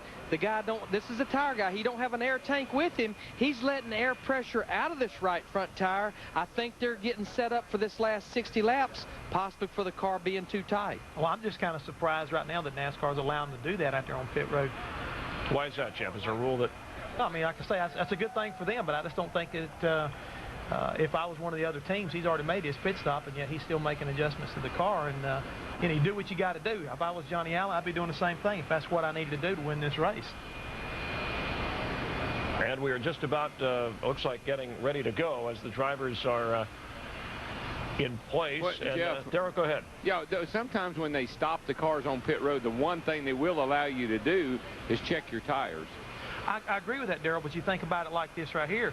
They're actually stopped. See, everybody's doing it. But at the same time, with the situation, him already making his pit stop, I'm surprised they'd let him do it that easily. Yeah, but I remember on a number of occasions when they stop the cars on pit road, they'll always kind of say it. You can do everything. If everybody's doing it, I can understand now why they're not really concerned too much with it. Right.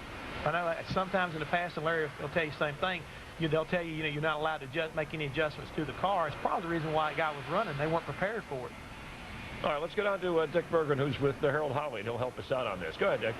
So what are the rules? If you want to stop now and make a pit stop, what can you do?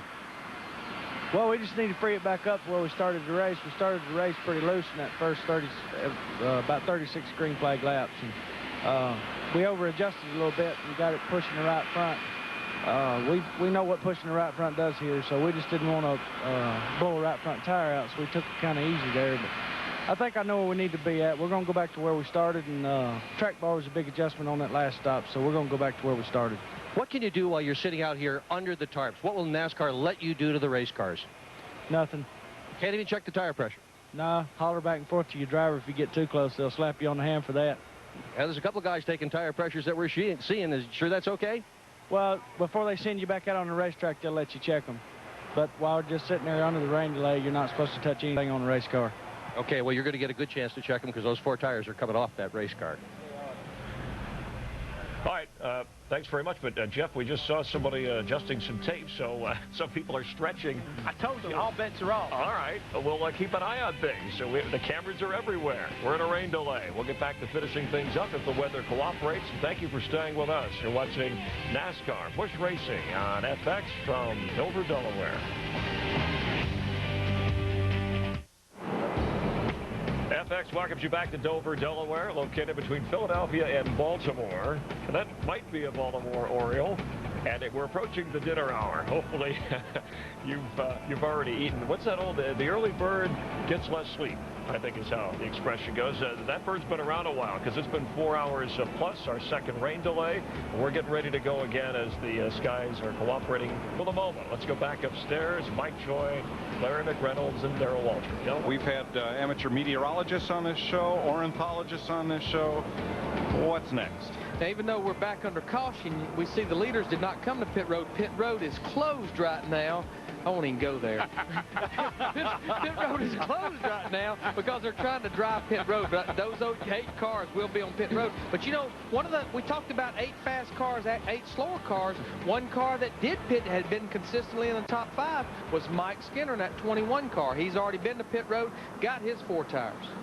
So the drivers who pitted when the caution for rain first came out were Jimmy Spencer, Scott Wimmer, Jimmy Johnson, Bobby Hamilton Jr., Elton Sawyer, Mike Skinner, Jason Keller, and David Green. The 8 who stayed on the racetrack on the lead lap: Matt Kenseth, Kevin Harvick, Greg Biffle, and Steve Park, along with Jeff Green, Jeff Purvis, Randy LaJoie, and Kenny Wallace. They're at the front of the pack right now, but when pit road opens, they will be in. Second red flag for this time. 30 minutes and 33 seconds. The average speed of this race is now down to about 50 miles an hour. Just as long as it doesn't turn into a couple of days, we'll be all right. Yeah, the green flag is waving, signifying pit road is open, so we've got at least 8 cars to pit road. And that's when you're Jimmy Spencer and some of the others that pitted earlier are saying, good call, man, good call, nice call. Matt? Greg Osborne goes to work on the right front, while Mikey Atwell goes to work on the right rear. They are making a track bar adjustment, going up to try to loosen up this number 31 car of Steve Park. Let's go to Dick Berger. Matt Kenseth's on pit road right now. His crew chief, Russ Strupp, is the jack man. When he drops the jack on the left side, that'll be the signal. Slow, very slow on Kenseth. They had called for no mistakes, but Kenseth had one very slow on the right rear. Strupp, the jack man, when he drops, Kenseth is going to go, but some others are going to be out before him.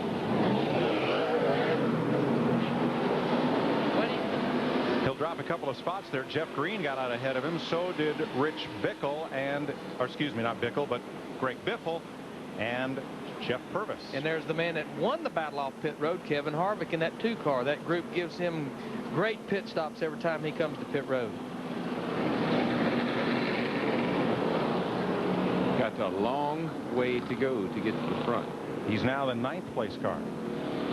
And in 1 lap, we're going racing. Got some pretty good cars up there you got to deal with. Spencer and Wimmer, Jimmy Johnson, Bobby Jr., and others, including Mike Skinner. So the rain has played half with the whole day here. Those who thought the sun would come back out pitted when the rain first appeared. And there's our young 15-year-old junior flagman, Robbie Blauen, who he has not left his post all day. Come rain or come shine. Tell him that the track is okay. He's got his okay signal out, and he's waving them on. Let's go, boys. Close it up. Yeah, he even flagged the truck race this morning. He's had a longer day than we have, if you can believe that. And he's got all of his flags in right there. Look, there's the whole array of flags. Got a whole complement of flags, and he's got his green flag in his hand, and he's ready to go racing. And so are we. Double file restart here. We'll get to restart with about 65 laps to go. Everybody could make it from here. NASCAR gave the teams 3 sets of tires to use under caution. They have now used 2 of these sets. Now, Larry, I know that the concrete's not heat sensitive, but we do have sunshine for the first time today. Yes, we do. Much warmer here in the booth, so I got to believe it's a little warmer out there on the racetrack. And I won't say all the rubber got washed off, but a little bit of it got washed off. But we're going green flag racing, pace car off, double file restart. The man that don't forget will bring him to the green flag. 65 laps to go. Jimmy Spencer, the veteran, leading rookie Scott Wimmer, and we're back under green. Jimmy needs a good restart here. He needs to be able to get down in front of Chad Little if he can, open up as much distance as he can, as quickly as he can, because those guys back in the field are going to be closing fast. Spencer does just that off turn 2. Got a good restart. Now he needs to drive away from these guys. If he can do it, this is the time to make hay, buddy. While the sun shines. While the sun shines. The sun shining, the track temperature has raised to 81 degrees. Earlier it was 78 degrees. A little bit of increase in track temperature. And that can change the setup of these cars ever so slightly. You know, guys adjusted their cars on this last pit stop based on what they knew from the conditions earlier. So good car could go bad right now. Here's a battle for 5th now. Mike Skinner in the 21. Elton Sawyer in that 98 car. Remember, Skinner had a fast race car. He elected to come to pit road, get his fresh tires, get the advantage on the guys behind him. This allows the front 4 to get away. Mike had to, he kind of put a little dart kind of to the right there on Elton to get a little room to get up in front of him. Now well back in 9th and 10th are Harvick and Green.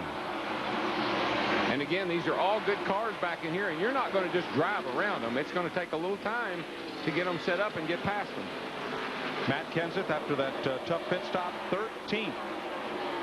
And when you put fresh tires on any car, you put fresh tires on all these cars, they're going to run pretty good for several laps. Spencer can't hold the bottom. Wimmer gets past him. Johnson gets past him. Here comes Hamilton. Boy, he just slid up out of the bottom, and the round they went. Mike Skinner's going to go by and be a battle for 4th right there. Look at Skinner, back to the throttle. That's where you beat people at Dover, Delaware. Getting back to that throttle, coming up out of that hill, staying on the throttle.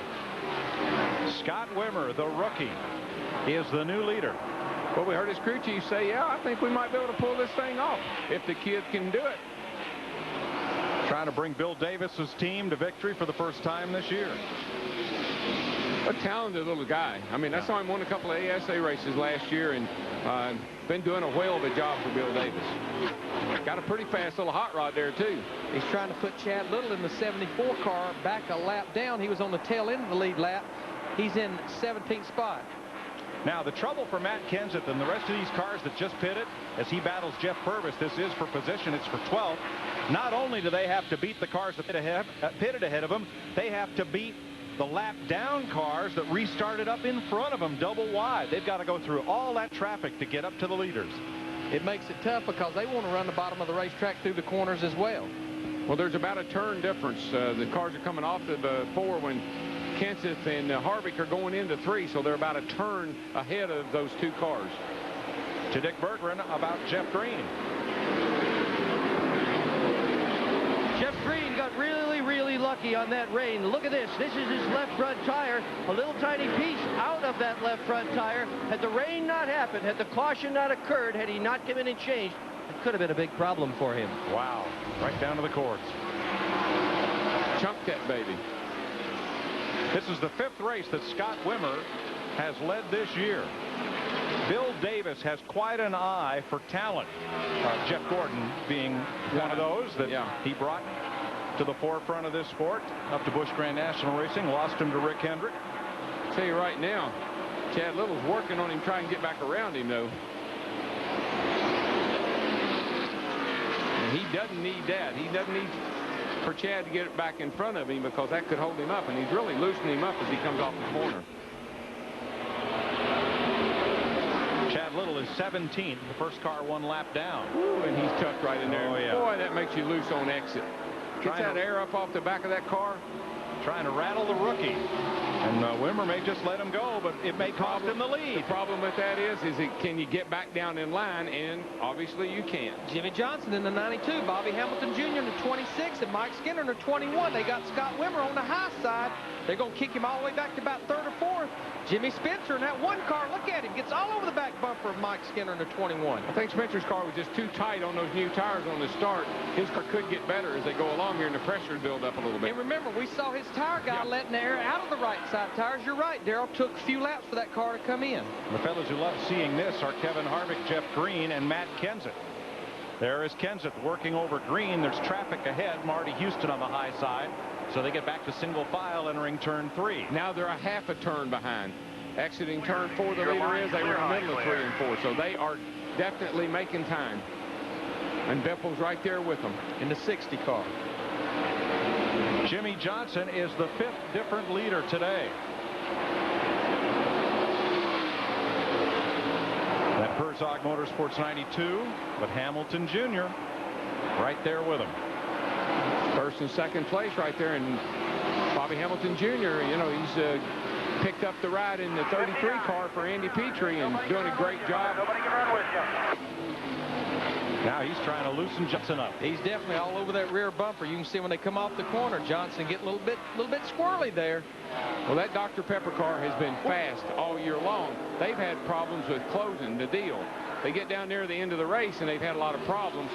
Maybe today's his day. Boy, he is loosening Jimmy Johnson up from the center off that corner. Right here, runs up on him, gets on that left rear quarter panel. Watch him, see him fighting it in there, Jimmy Johnson. You can't stand it. When the car gets up under the back of you like that, it lifts the back of the car up. And, buddy, when you exit a corner with somebody up under you like that, it's hard to hold the car. Now, Hamilton never touched him, but the air that Jimmy Johnson needs to flow over and push down on the rear spoiler, with Hamilton so close, that air goes right up and over Hamilton's car. Boy, and Mike Skinner stuck his nose in there. Hamilton saw him and almost cut down in front of him. They did a good job avoiding an accident right there. Yeah, it takes the rear downforce away when they're tucked up behind you right there. All the rear downforce on that rear spoiler. And Bobby Hamilton wants to look to the outside now. He seems like thinks he can make a better run on the outside. Jimmy Johnson has his hands full with Bobby Hamilton Jr. Sometime when a guy protects that bottom like Jimmy's doing, you can get a run up on the corner and make a move on the outside. Meanwhile, Kenseth has passed Green. Here he goes for the lead. Bobby Jr., he kind of diamonded that corner off that time. Like Skinner, all the way at the bottom of the racetrack. He's right on the left rear quarter. He's going to bring Jimmy Spencer in the 1 car with him. This is a battle for second. And in the meantime, Harvick and Kenseth continue to close. Yeah, Kenseth got past Jeff Green and is the quickest car on the racetrack right now. There he is underneath Harvick. Right up beside of Harvick. We've seen this before today, and last time it was settled in favor of Kenseth. Well, they were fighting for the lead then. Right. Boy, he got Harvick loose right there. Wow. That's being right on him and run him in the corner just a little hard. Behind them, Steve Park coming hard, but still has Green and Biffle to deal with and may run out of time. There are just 47 laps to go. Well, Bobby Hamilton is really starting to stretch out just a little bit. And no further rain in sight, Darrell. I think we'll get the rest of this in. Yeah, I think we will. And Bobby Hamilton's car looks really good right now. Watch this. Whoa. See, he didn't get against him, but he took the air off that rear spoiler, and took the rear downforce That's away. One of those deals where the spotter says, clear. Oh, he's there, and you got to give him room because you get into that left rear quarter panel going in there, and buddy's going to turn you around.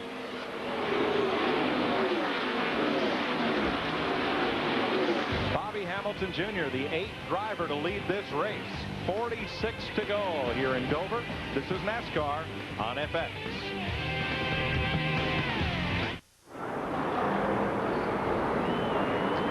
We are under caution at lap 159. The handling on Jeff Green's car had been deteriorating, and he'd been pushing higher and higher up the racetrack each time. And going into turn 1, something happened, and he found his way to the wall.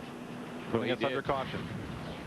He didn't knock it down, but he sure did get into it pretty hard. A lot of right side damage. He slides up there, and just glances off of it. But it's done quite a bit of damage to that car. He's certainly not going to be in contention. Now, some lead lap cars have pitted on this caution. Jeff Purvis is in, and so is Jason Keller. And Chad Little, who made his lap up when that caution came out. Of course, obviously, Jeff Green's on pit road as well. It's a long way from the bottom of the racetrack to the top of it, isn't it? It is. And, of course, again, folks, you know, Chad Little did exactly what he needed to do. He stayed out in front of those leaders and got a lucky break and got his lap back. Jeff Green was the points leader coming into this race. Going right into behind the wall there. They got pretty significant damage. Now he may be out of this race. They can make repairs from behind the wall and return. 40 laps to go. Sure they'll be able to get it back out there, but they're going to lose a lot of valuable time. Jeff Green had a run of 7 straight top 10 finishes. But if he falls out of the race now, Kevin Harvick would retake the point lead.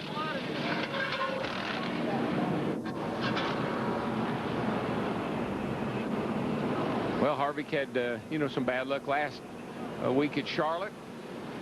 And it just kind of goes around. But you've got 3 really strong contenders here for the championship. And it'll probably change again before they get to halfway of the season. Tables turn in a short time. 40 laps to go in the MBNA 200 at Dover Downs as they work to try and get Jeff Green back on track.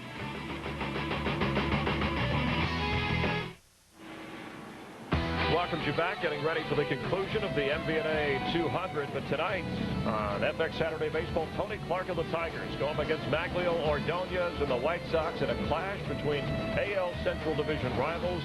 Coverage beginning at 7 Eastern, 4 Pacific, right here on FX. And watch the entire baseball season unfold across the Fox networks. You'll see the All-Star Game of the World Series on Fox. Let's go out to Dick Berkman quickly. Well, last week's winner is in big trouble right now. Jeff Green's right front brake rotor is completely broken off the car. There is an oil line that is crushed in the suspension components. He is behind the wheel still with his helmet on, telling Harold Holly he just wants to get out and run a few more laps. This car is, however, very, very badly damaged. And he may fall, Dick, he might fall another 6 positions and finish as low as 29th in this race if he's unable to rejoin. 38 laps to go. We're getting set for the restart. Bobby Hamilton Jr., the 8th leader of this race, is up front. Greg Biffle, that man right there, back in 10th. Kevin Harvick 8th. Steve Park 9th among the drivers who have led. Jimmy Spencer 3rd. Mike Skinner 2nd. Hamilton Jr., the leader. Here we go. There he is. Green flag. 37 laps to go. Boy, Skinner is all over the back of him. Didn't get the greatest restart in the world. Sometimes you ride around here and pick up that debris and you just won't go. You won't spin the tires. It may have happened to Bobby Jr. on that start, but you got to give him a good, I mean, he's doing a great job. He's out front. Got Skinner on his back bumper. Then you got Tony Raines trying to get back on the lead lap. Yeah, he's 1 down. That's the line. The lower the better. Can't be there. Keep it low, buddy. That's what he's telling you. Make them go around you on the outside. The lower's the better. Oh! One car slips up in turn 2. Buckshot Jones, but he gathers it back up. They accordion behind him. Everybody's okay. 3 wide into turn 3. Matt Kenseth threaded the needle. But he knows he's running out of laps here. He's got to get to the front. He's got a fast race car. He cannot mess around with cars backing off or lap traffic. Well, that was Greg Biffle. Those 2 O's was, one of them was for Greg Biffle because he got knocked around a little bit there. Now here's the distance from Hamilton, the leader. Looking on back. You got to see this again. That was quite a move. It's down in turn 2. Whoops and whoops. Man, boy, look at Biffle in the 6th. Way down on the apron. He lost a lot of time there.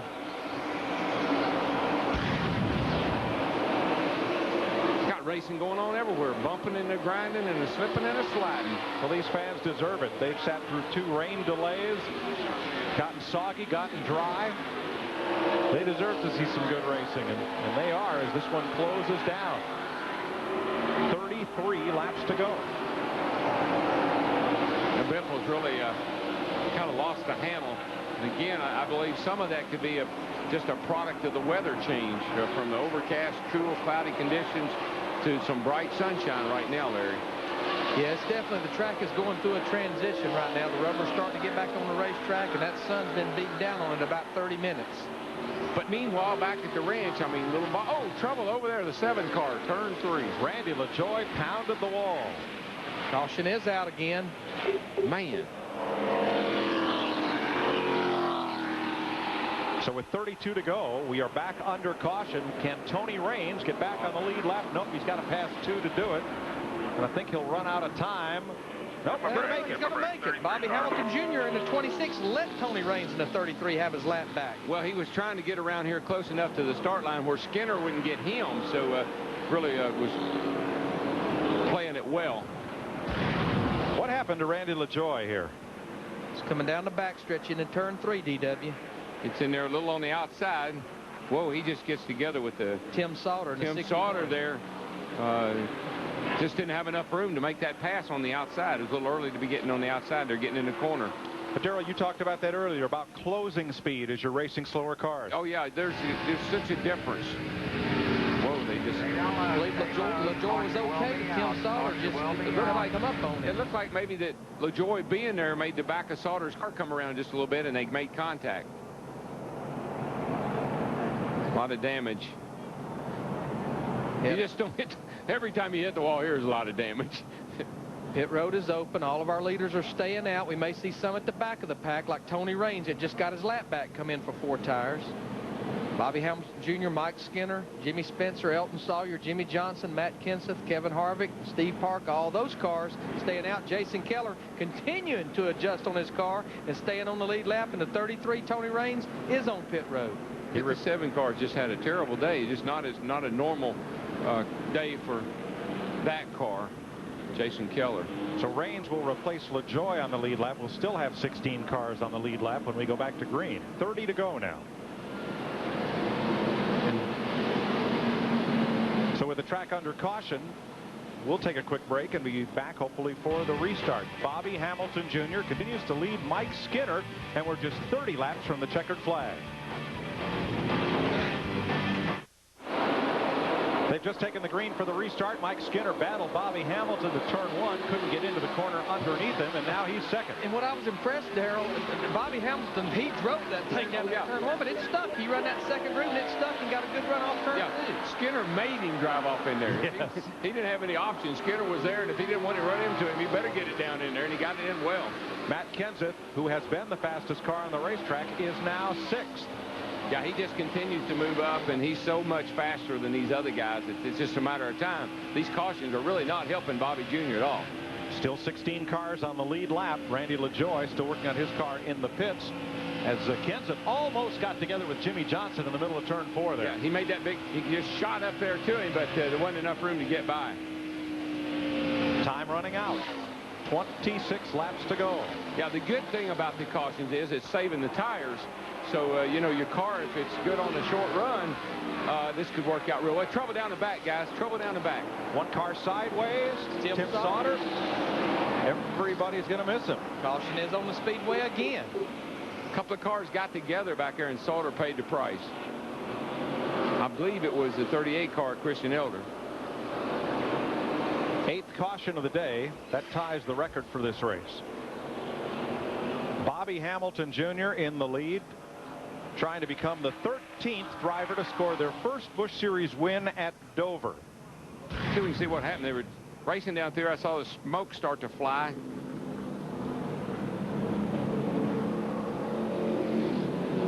Oh, yeah. Elder and Sauter got together, and all the way down the backstretch. Boy, those guys. Chad Little in the 74 and his teammate Tony Raines in the 33, both of them back on the lead lap, just got by. Great job of driving from everybody to keep them getting into that. A look from turn 3.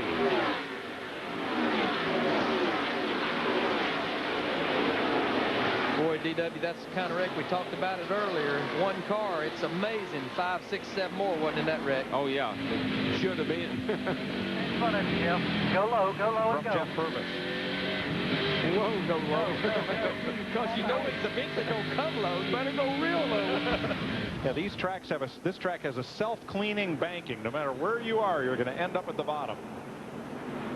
Christian Elder in the 38 car, of course, involved in that wreck with Tim Sauter. He's on pit road. Angie Skinner, Mike's wife, saying, Mike, can you get him here in about 22 or 23 laps? Best shot is on the restart, looks to me like. Yes, we can.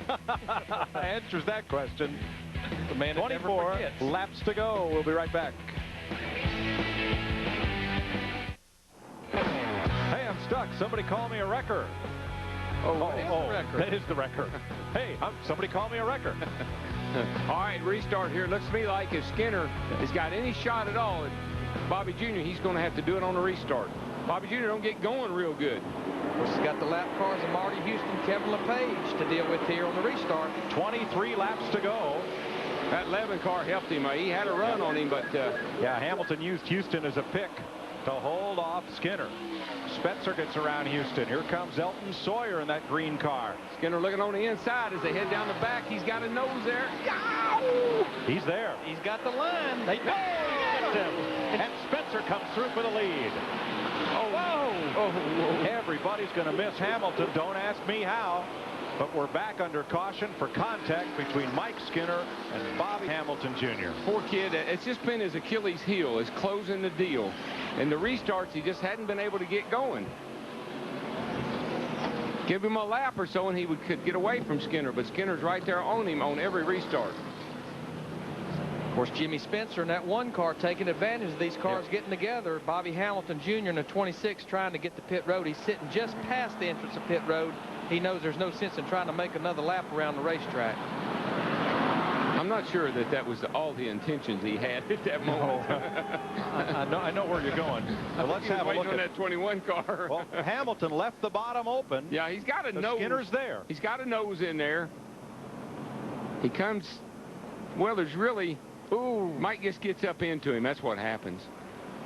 I mean, you can't really fault Mike for sticking a nose in there, but the car slid up just enough. It got into Bobby Jr. And everybody scatters to miss Hamilton. Another look. You see Skinner car move up coming up. He just pushed up. He got into the side of him. Bobby gave him room. Mike just got in there hard underneath of him. And two cars side by side here. It's hard for that bottom car not to get up into that one on the outside. Plus, they both drove in there. I'm sure Mike drove in really hard because he knows this is his opportunity, and he had to try to capitalize. How about Spencer for being in the right place at the right time to take advantage? Oh, Spence shot right through there, didn't he? Now let's ride with Matt Kenseth. Side trouble. Keep coming. Keep coming. Keep coming. You clear. You clear the road. Yellow is out. Yellow, yellow, yellow. From Kenny Wallace. Watch it, watch it, watch it. Check it up. Check it up. Go, go, go, go. You know he's going to go to the bottom. You're just not sure when and how fast he's going to get there. Steve Burns. When it crew members down here in the number 26 pits of Bobby Hamilton Jr. The big problem they have right now, Mike, is the left front would not turn. They pulled the tire off. Lots of sheet metal damage to the left rear. Just bitter disappointment now, these guys. Let's go to Dick Berggren. Mike Skinner has his own problems with the number 21 car.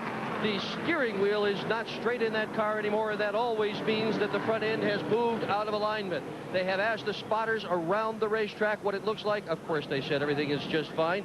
But imagine the anxiety as Skinner stands on it to go into the first corner on this green flag. And folks, when we talk about the steering wheel, drivers are just like, it's just like your passenger car. When you're driving straight down the interstate, you don't want the spokes one way or another. You want the wheel to be centered up. And when we hit something, then we have to compensate by holding the steering wheel in a different position. And that's how you know your front end's knocked out of line. And normally what's happened, the weak link is a tie rod that goes from the drag length out to the wheels. One of those is bent, and that's what throws the steering off. And we're hearing that Jeff Green came in here as our points leader, is officially out of the race in the 10 car. And he will be 29th in the final finishing order. Bobby Hamilton Jr. gave Mike Skinner enough room. Does the responsibility then fall to Skinner to keep his car on the bottom of the racetrack and away from Hamilton? Yeah, if you want to point the finger, you got to point at Mike. That's kind of the way I look at it.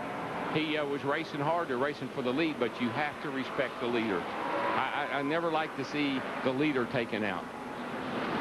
Jimmy Spencer is now that leader as Hamilton hops a ride. Mike Skinner in second. Spencer beats Skinner to the caution flag.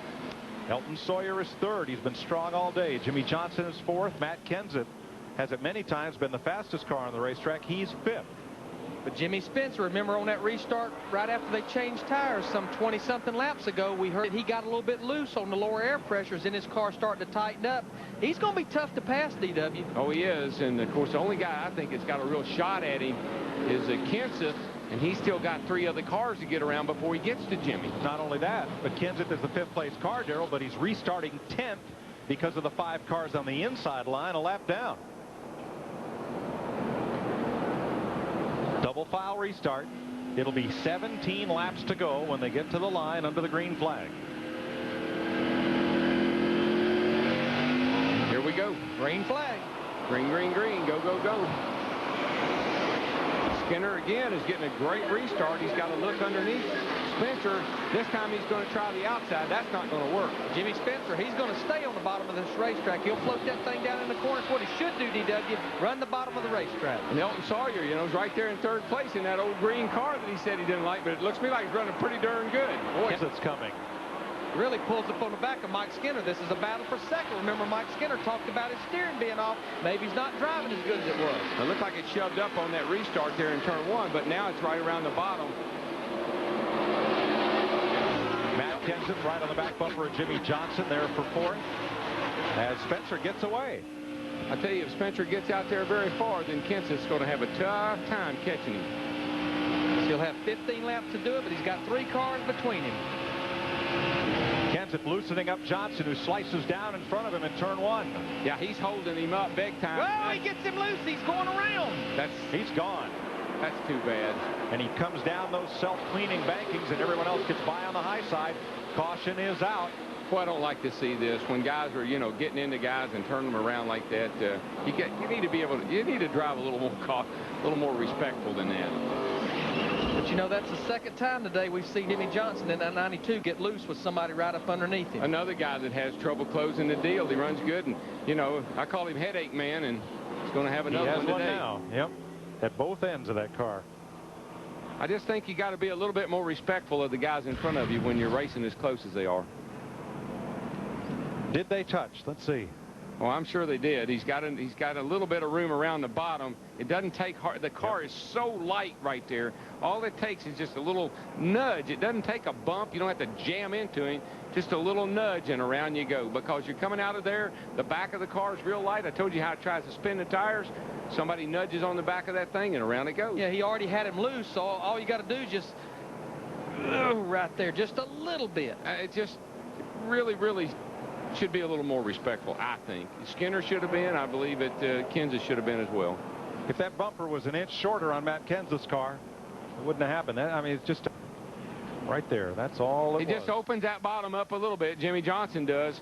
That gives Kenseth a chance to get the nose down there, but still, Jimmy Johnson had the position. You know, when you hit somebody in the rear like that, that's not a good thing. From Matt Kenseth's car. Johnson goes up. He comes back down to protect the bottom, which he should do. And just nudged him a little bit. Yellow. If you were down there in that corner right about there, and you just reached out and touched the back of that car, it would do the same thing. That's how light and how loose you are at that point. Now, behind the accident. Trouble off at 2. Trouble off at 2. Jamie McMurray gets the boot as he checks up. Car's down low. In front of either Jeff Purvis or Mike McLaughlin. I got the front of my nose. That's Purvis. That's probably Purvis, and that's unfortunate. That's Purvis. No, that's McLaughlin.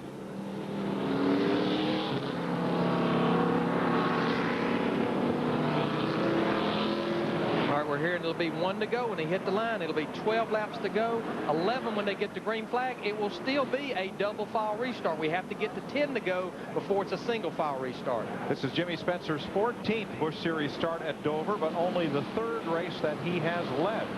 And you have to believe, if he wins this race, why, Larry? Pit strategy. Pit strategy. Made that call before the rain came, got in the pits, and got in the lead. Matt? Well, Mike, Johnny Allen, the car chief on this #1 car, Jimmy Spencer, they were hoping that the restart would take place before 10 laps to go. That way, there might be a lap car on the inside that might jump in front of Mike Skinner to help block. Oh, you're exactly right. Because last time Spencer used the lap car as a pick, as happened on the prior restart, and there'll be one there. It'll be Kevin LePage. And he will jump in there if there's an opportunity. Yes. I can assure you that. Dick? Well, Jimmy Johnson's really got problems with his car. They have electric power saws working on both the bow and the stern of his car, ripping the trunk off. That's got to go back on. They've got to have a spoiler on that thing when they take the green flag. What a shame. He had a shot to win this. Yeah, take two and call us in the morning. Pushing Bobby Jr.'s car back to the garage as well. So 2 cars running in the top 5. 2 Busch regulars. 2 Busch guys get bumped out by a couple of Winston Cup guys. Mike Skinner in the 21 going to try to stay right with Jimmy Spencer, not letting Kevin LePage up there between them on this restart. LePage is really riding Jimmy, trying to get a good restart here. Back under green. And boy, Skinner gets such a great jump on these restarts. I mean, his car really accelerates up through the gears. Elton Sawyer, that green car in third. It's his 23rd Busch race at Dover. He's never led a lap here. Whoa, Skinner pushed up off the 2 over there and almost hit the fence.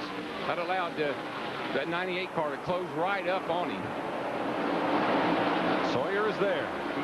All over the back bumper, Mike Skinner in that 21. Look at Matt Kenseth in that 17. He's had the fastest race car most of the day. This is a battle for second, third, and fourth. 10 laps to go. Just depending on how long it takes Kenseth to get by Sawyer here and then get to Skinner is going to determine whether he's got a shot at winning this race or not. We can see Mike Skinner, he cannot keep his car on the bottom of the racetrack, and I'm sure it's from the front end not being aligned like it should from that wreck while ago when he was involved in it. Kenseth has a look down low, not close enough to make the pass. Boy, but that's so distracting to Elton Sawyer, knowing that he's there, spotter saying he's there. Just knowing that if you don't give him a little bit of room and he drops that nose in under you, it can be disastrous. Boy, Jimmy Spencer, he has got, he run 23.86. Nobody else is even in the 23-second bracket. He smells victory. But that group has caught Mike Skinner. Skinner's probably holding these guys up a little bit, or Elton Sawyer's probably holding these guys up a little bit. Matt Kenseth, he's going to get him off turn 2. Kevin Harvick in that 2. He wants the door open.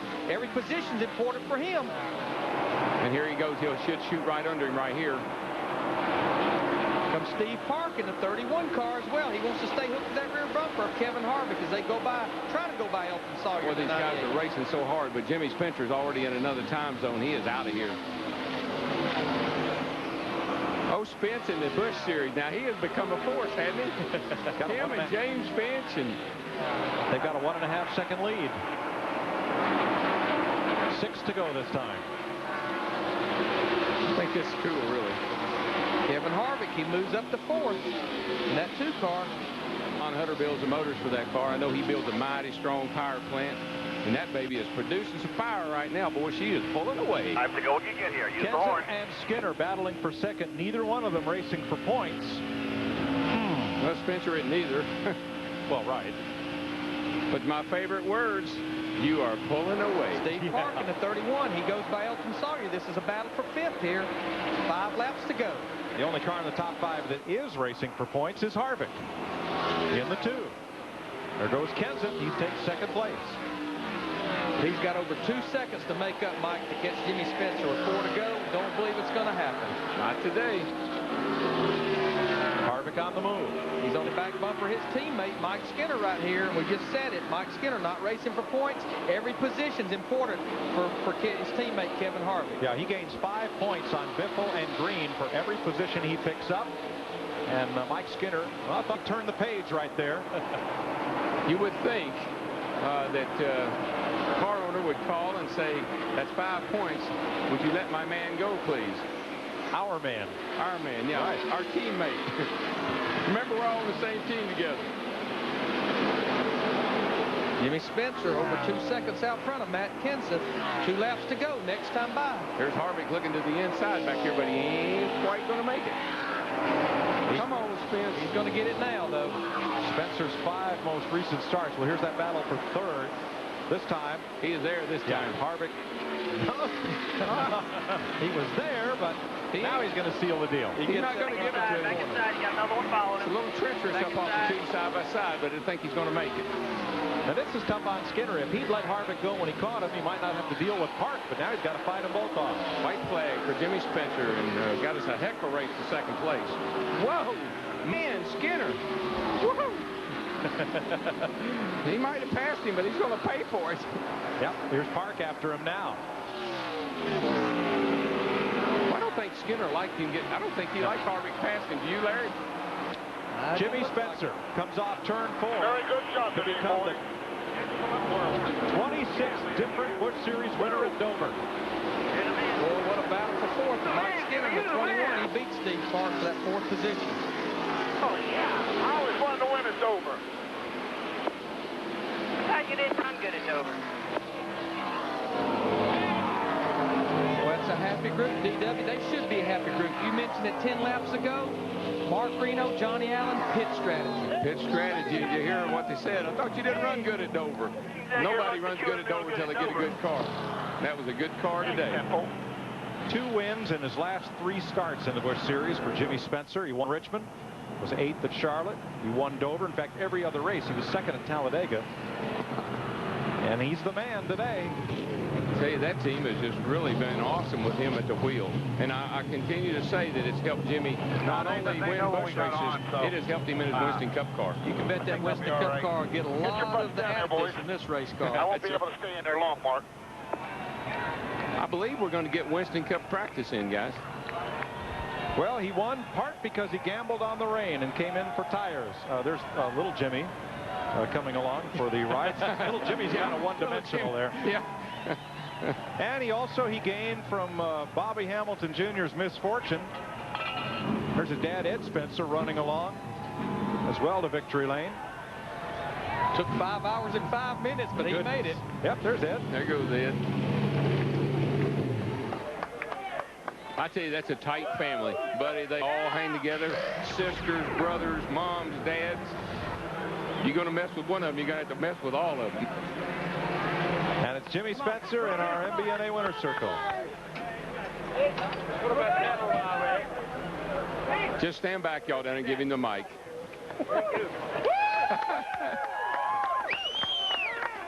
Steve Burns is there. Well, Mike, let's talk to Jimmy Spencer, who wins his 10th career Busch Series race. Jimmy Spencer, how'd you win that one? I feel bad for Bobby Jr., you know. Him and Mike got to racing real hard there, and they just got together, you know. Our car was a little tight, you know, and after Mike and him bumped each other, I don't believe that, you know, that helped me. That helped me a bunch is what it did. You know, the old Chevrolet could get out, and I could run my own line then. My car was real tight. I got all the air on the nose, and it worked really well, you know. But Hunter engines are strong. Yellow team is strong. We didn't have the best car today, but we had the best strategy. I heard your crew say, but Jimmy, I thought you said you didn't run good at Dover. It's true. You know, I won a North race here, but I'm not running good here. And I love this racetrack. I love the fans up here. It's not far from home, less than about 2.5 hours. Come down here and watch Bobby Allison win, and so many different winners over the years, and before I was even driving. So it's real special. They've done a lot to this racetrack. I'm starting to like the concrete now, so finally I won. So, but the concrete's tough to get a hold of, and this tire's been awesome for us. A Goodyear tire has been fantastic. And we got a shock combination that we ran last week at Charlotte. It seemed to work good, and we put them on this week. Congratulations, Jimmy Spencer. Let's go to Matt Yoakum. Well, Steve, the 17-car Matt Kent just came home a strong second place. But, Matt, you can coulda, woulda, shoulda, but would you have stayed out when we had that red flag? Well, I mean, we had a great race car today, but, you know, hindsight's 20/20. If we would have known somebody 10 miles down the road, we could have called them and they said it wasn't raining, we would have been okay. But we thought it was going to rain, and we stayed out and got ourselves a little bit behind. But then on our pit stop, you know, it wasn't as good as it should have been. And then something hydraulically broke in the clutch and engaged the clutch right before the pit stop was over, and we lost 4 or 5 spots there. And our last run wasn't as good as our run before. So we just had everything go wrong at the end of the race. But Visine guys put together a great machine today. The Kipley motor ran awesome, and, you know, I think we had the best car. Congratulations to Dick. Mike Skinner finished 4th today. It was almost a win. What happened between you and Hamilton on the racetrack? I really hate it. I hate it for Bobby. I hate it for this Rockwell team as well. We was a little better on the restarts than Bobby, and we got under him once, and I let him go down there. And then the next time we had a heck of a run coming off too, and we was up, in my opinion, up beside him, and we just got together. I don't know if he come down or we came up or a little of both or whatever. I really got a lot of respect for Bobby Hamilton Jr. and Sr. They're friends of mine, and I hate that. But I don't think it was our fault. If it was, I'm sorry. If it wasn't, I hate it all the way. It knocked the toe in all out on the Rockwell Chevrolet and took us out of contention to win the race, and I hate that. Go get him tomorrow. Let's go upstairs. Jimmy Spencer wins in his 14th start. That's the longest it has taken any Dover Downs winner to get to victory lane. Took Jason Keller 13 races, and he did it. Matt Kent's the second. Kevin Harvick, big gain in the points. But what a great run for Scott Wimmer. Finishes up 7th, and a good run for David Green. Oh, yeah, struggling David this Green. year and ends up in Tony 8th. Raines is a lap down there a little bit ago, finishes 10th. How about Kelly Denton and Marty Houston? First time here, they end up 16th and 17th. That's a pretty good day's work for rookies. Here. Boy, there's a real killer there. 29th, Jeff Green. That'll hurt you in the points. And we'll look back through the rest of the 43-car field. And let's have a look at the Busch Series point standings. Kevin Harvick moves to the lead. Jeff Green -75. Greg Biffle, who finished 9th today, moves up a bit. It's like a hot potato. You want it. No, I don't want it. You take it. You take the point lead. All right. Chris Myers, you take it. All right, thank you. And Jeff Hammond will take it, because when I asked him at our pre-race show, hey, was Jeff Green the guy to beat? He said, no, it's been tough on him here in Dover. And actually, Jimmy Spencer, his last 3 Dover races were DNFs, but he comes through, and as you heard him say, starting to like that cement a little bit. He's a likable guy, a big win for the yellow freight car as they celebrate. Here's a guy with only 2 Winston Cup victories in his career. He's been driving Winston Cup since 1990, but his 10th career win in the Busch Series, and he really has found a home, especially lately. He's won 2 of the past 3 Busch races, Jeff, that he's run in. Well, I think he's got himself in the right situation with James Finch. Those guys are communicating. That's the key to having some successful operations and successful runs, and it's helping his Winston Cup effort. Look for this guy to be a factor before the end of the year. And, of course, Jim Spencer will start 14th tomorrow in the race you'll see on Fox, and be with us starting in the morning from Dover, Delaware on Fox Sports Net. NASCAR this morning at 10 Eastern, 7 Pacific, and then the MBNA Platinum 400. 12:30 Eastern Time, 9:30 Pacific again on our pre-race show. A look at the safety of the Humpy Bumper and Goodyear race tires with Jeff Hammond behind the scenes. NASCAR Victory Lane wraps things up at 9 o'clock Eastern Time. All right, the race tomorrow, you'll see Tony Stewart swept the races in Winston Cup last year, so he is your defending champ. The champ today is Jimmy Spencer, who never forgets and is living in a real dream world. Thanks for hanging with us on FX Baseball Within the Hour. We'll see you tomorrow on Fox.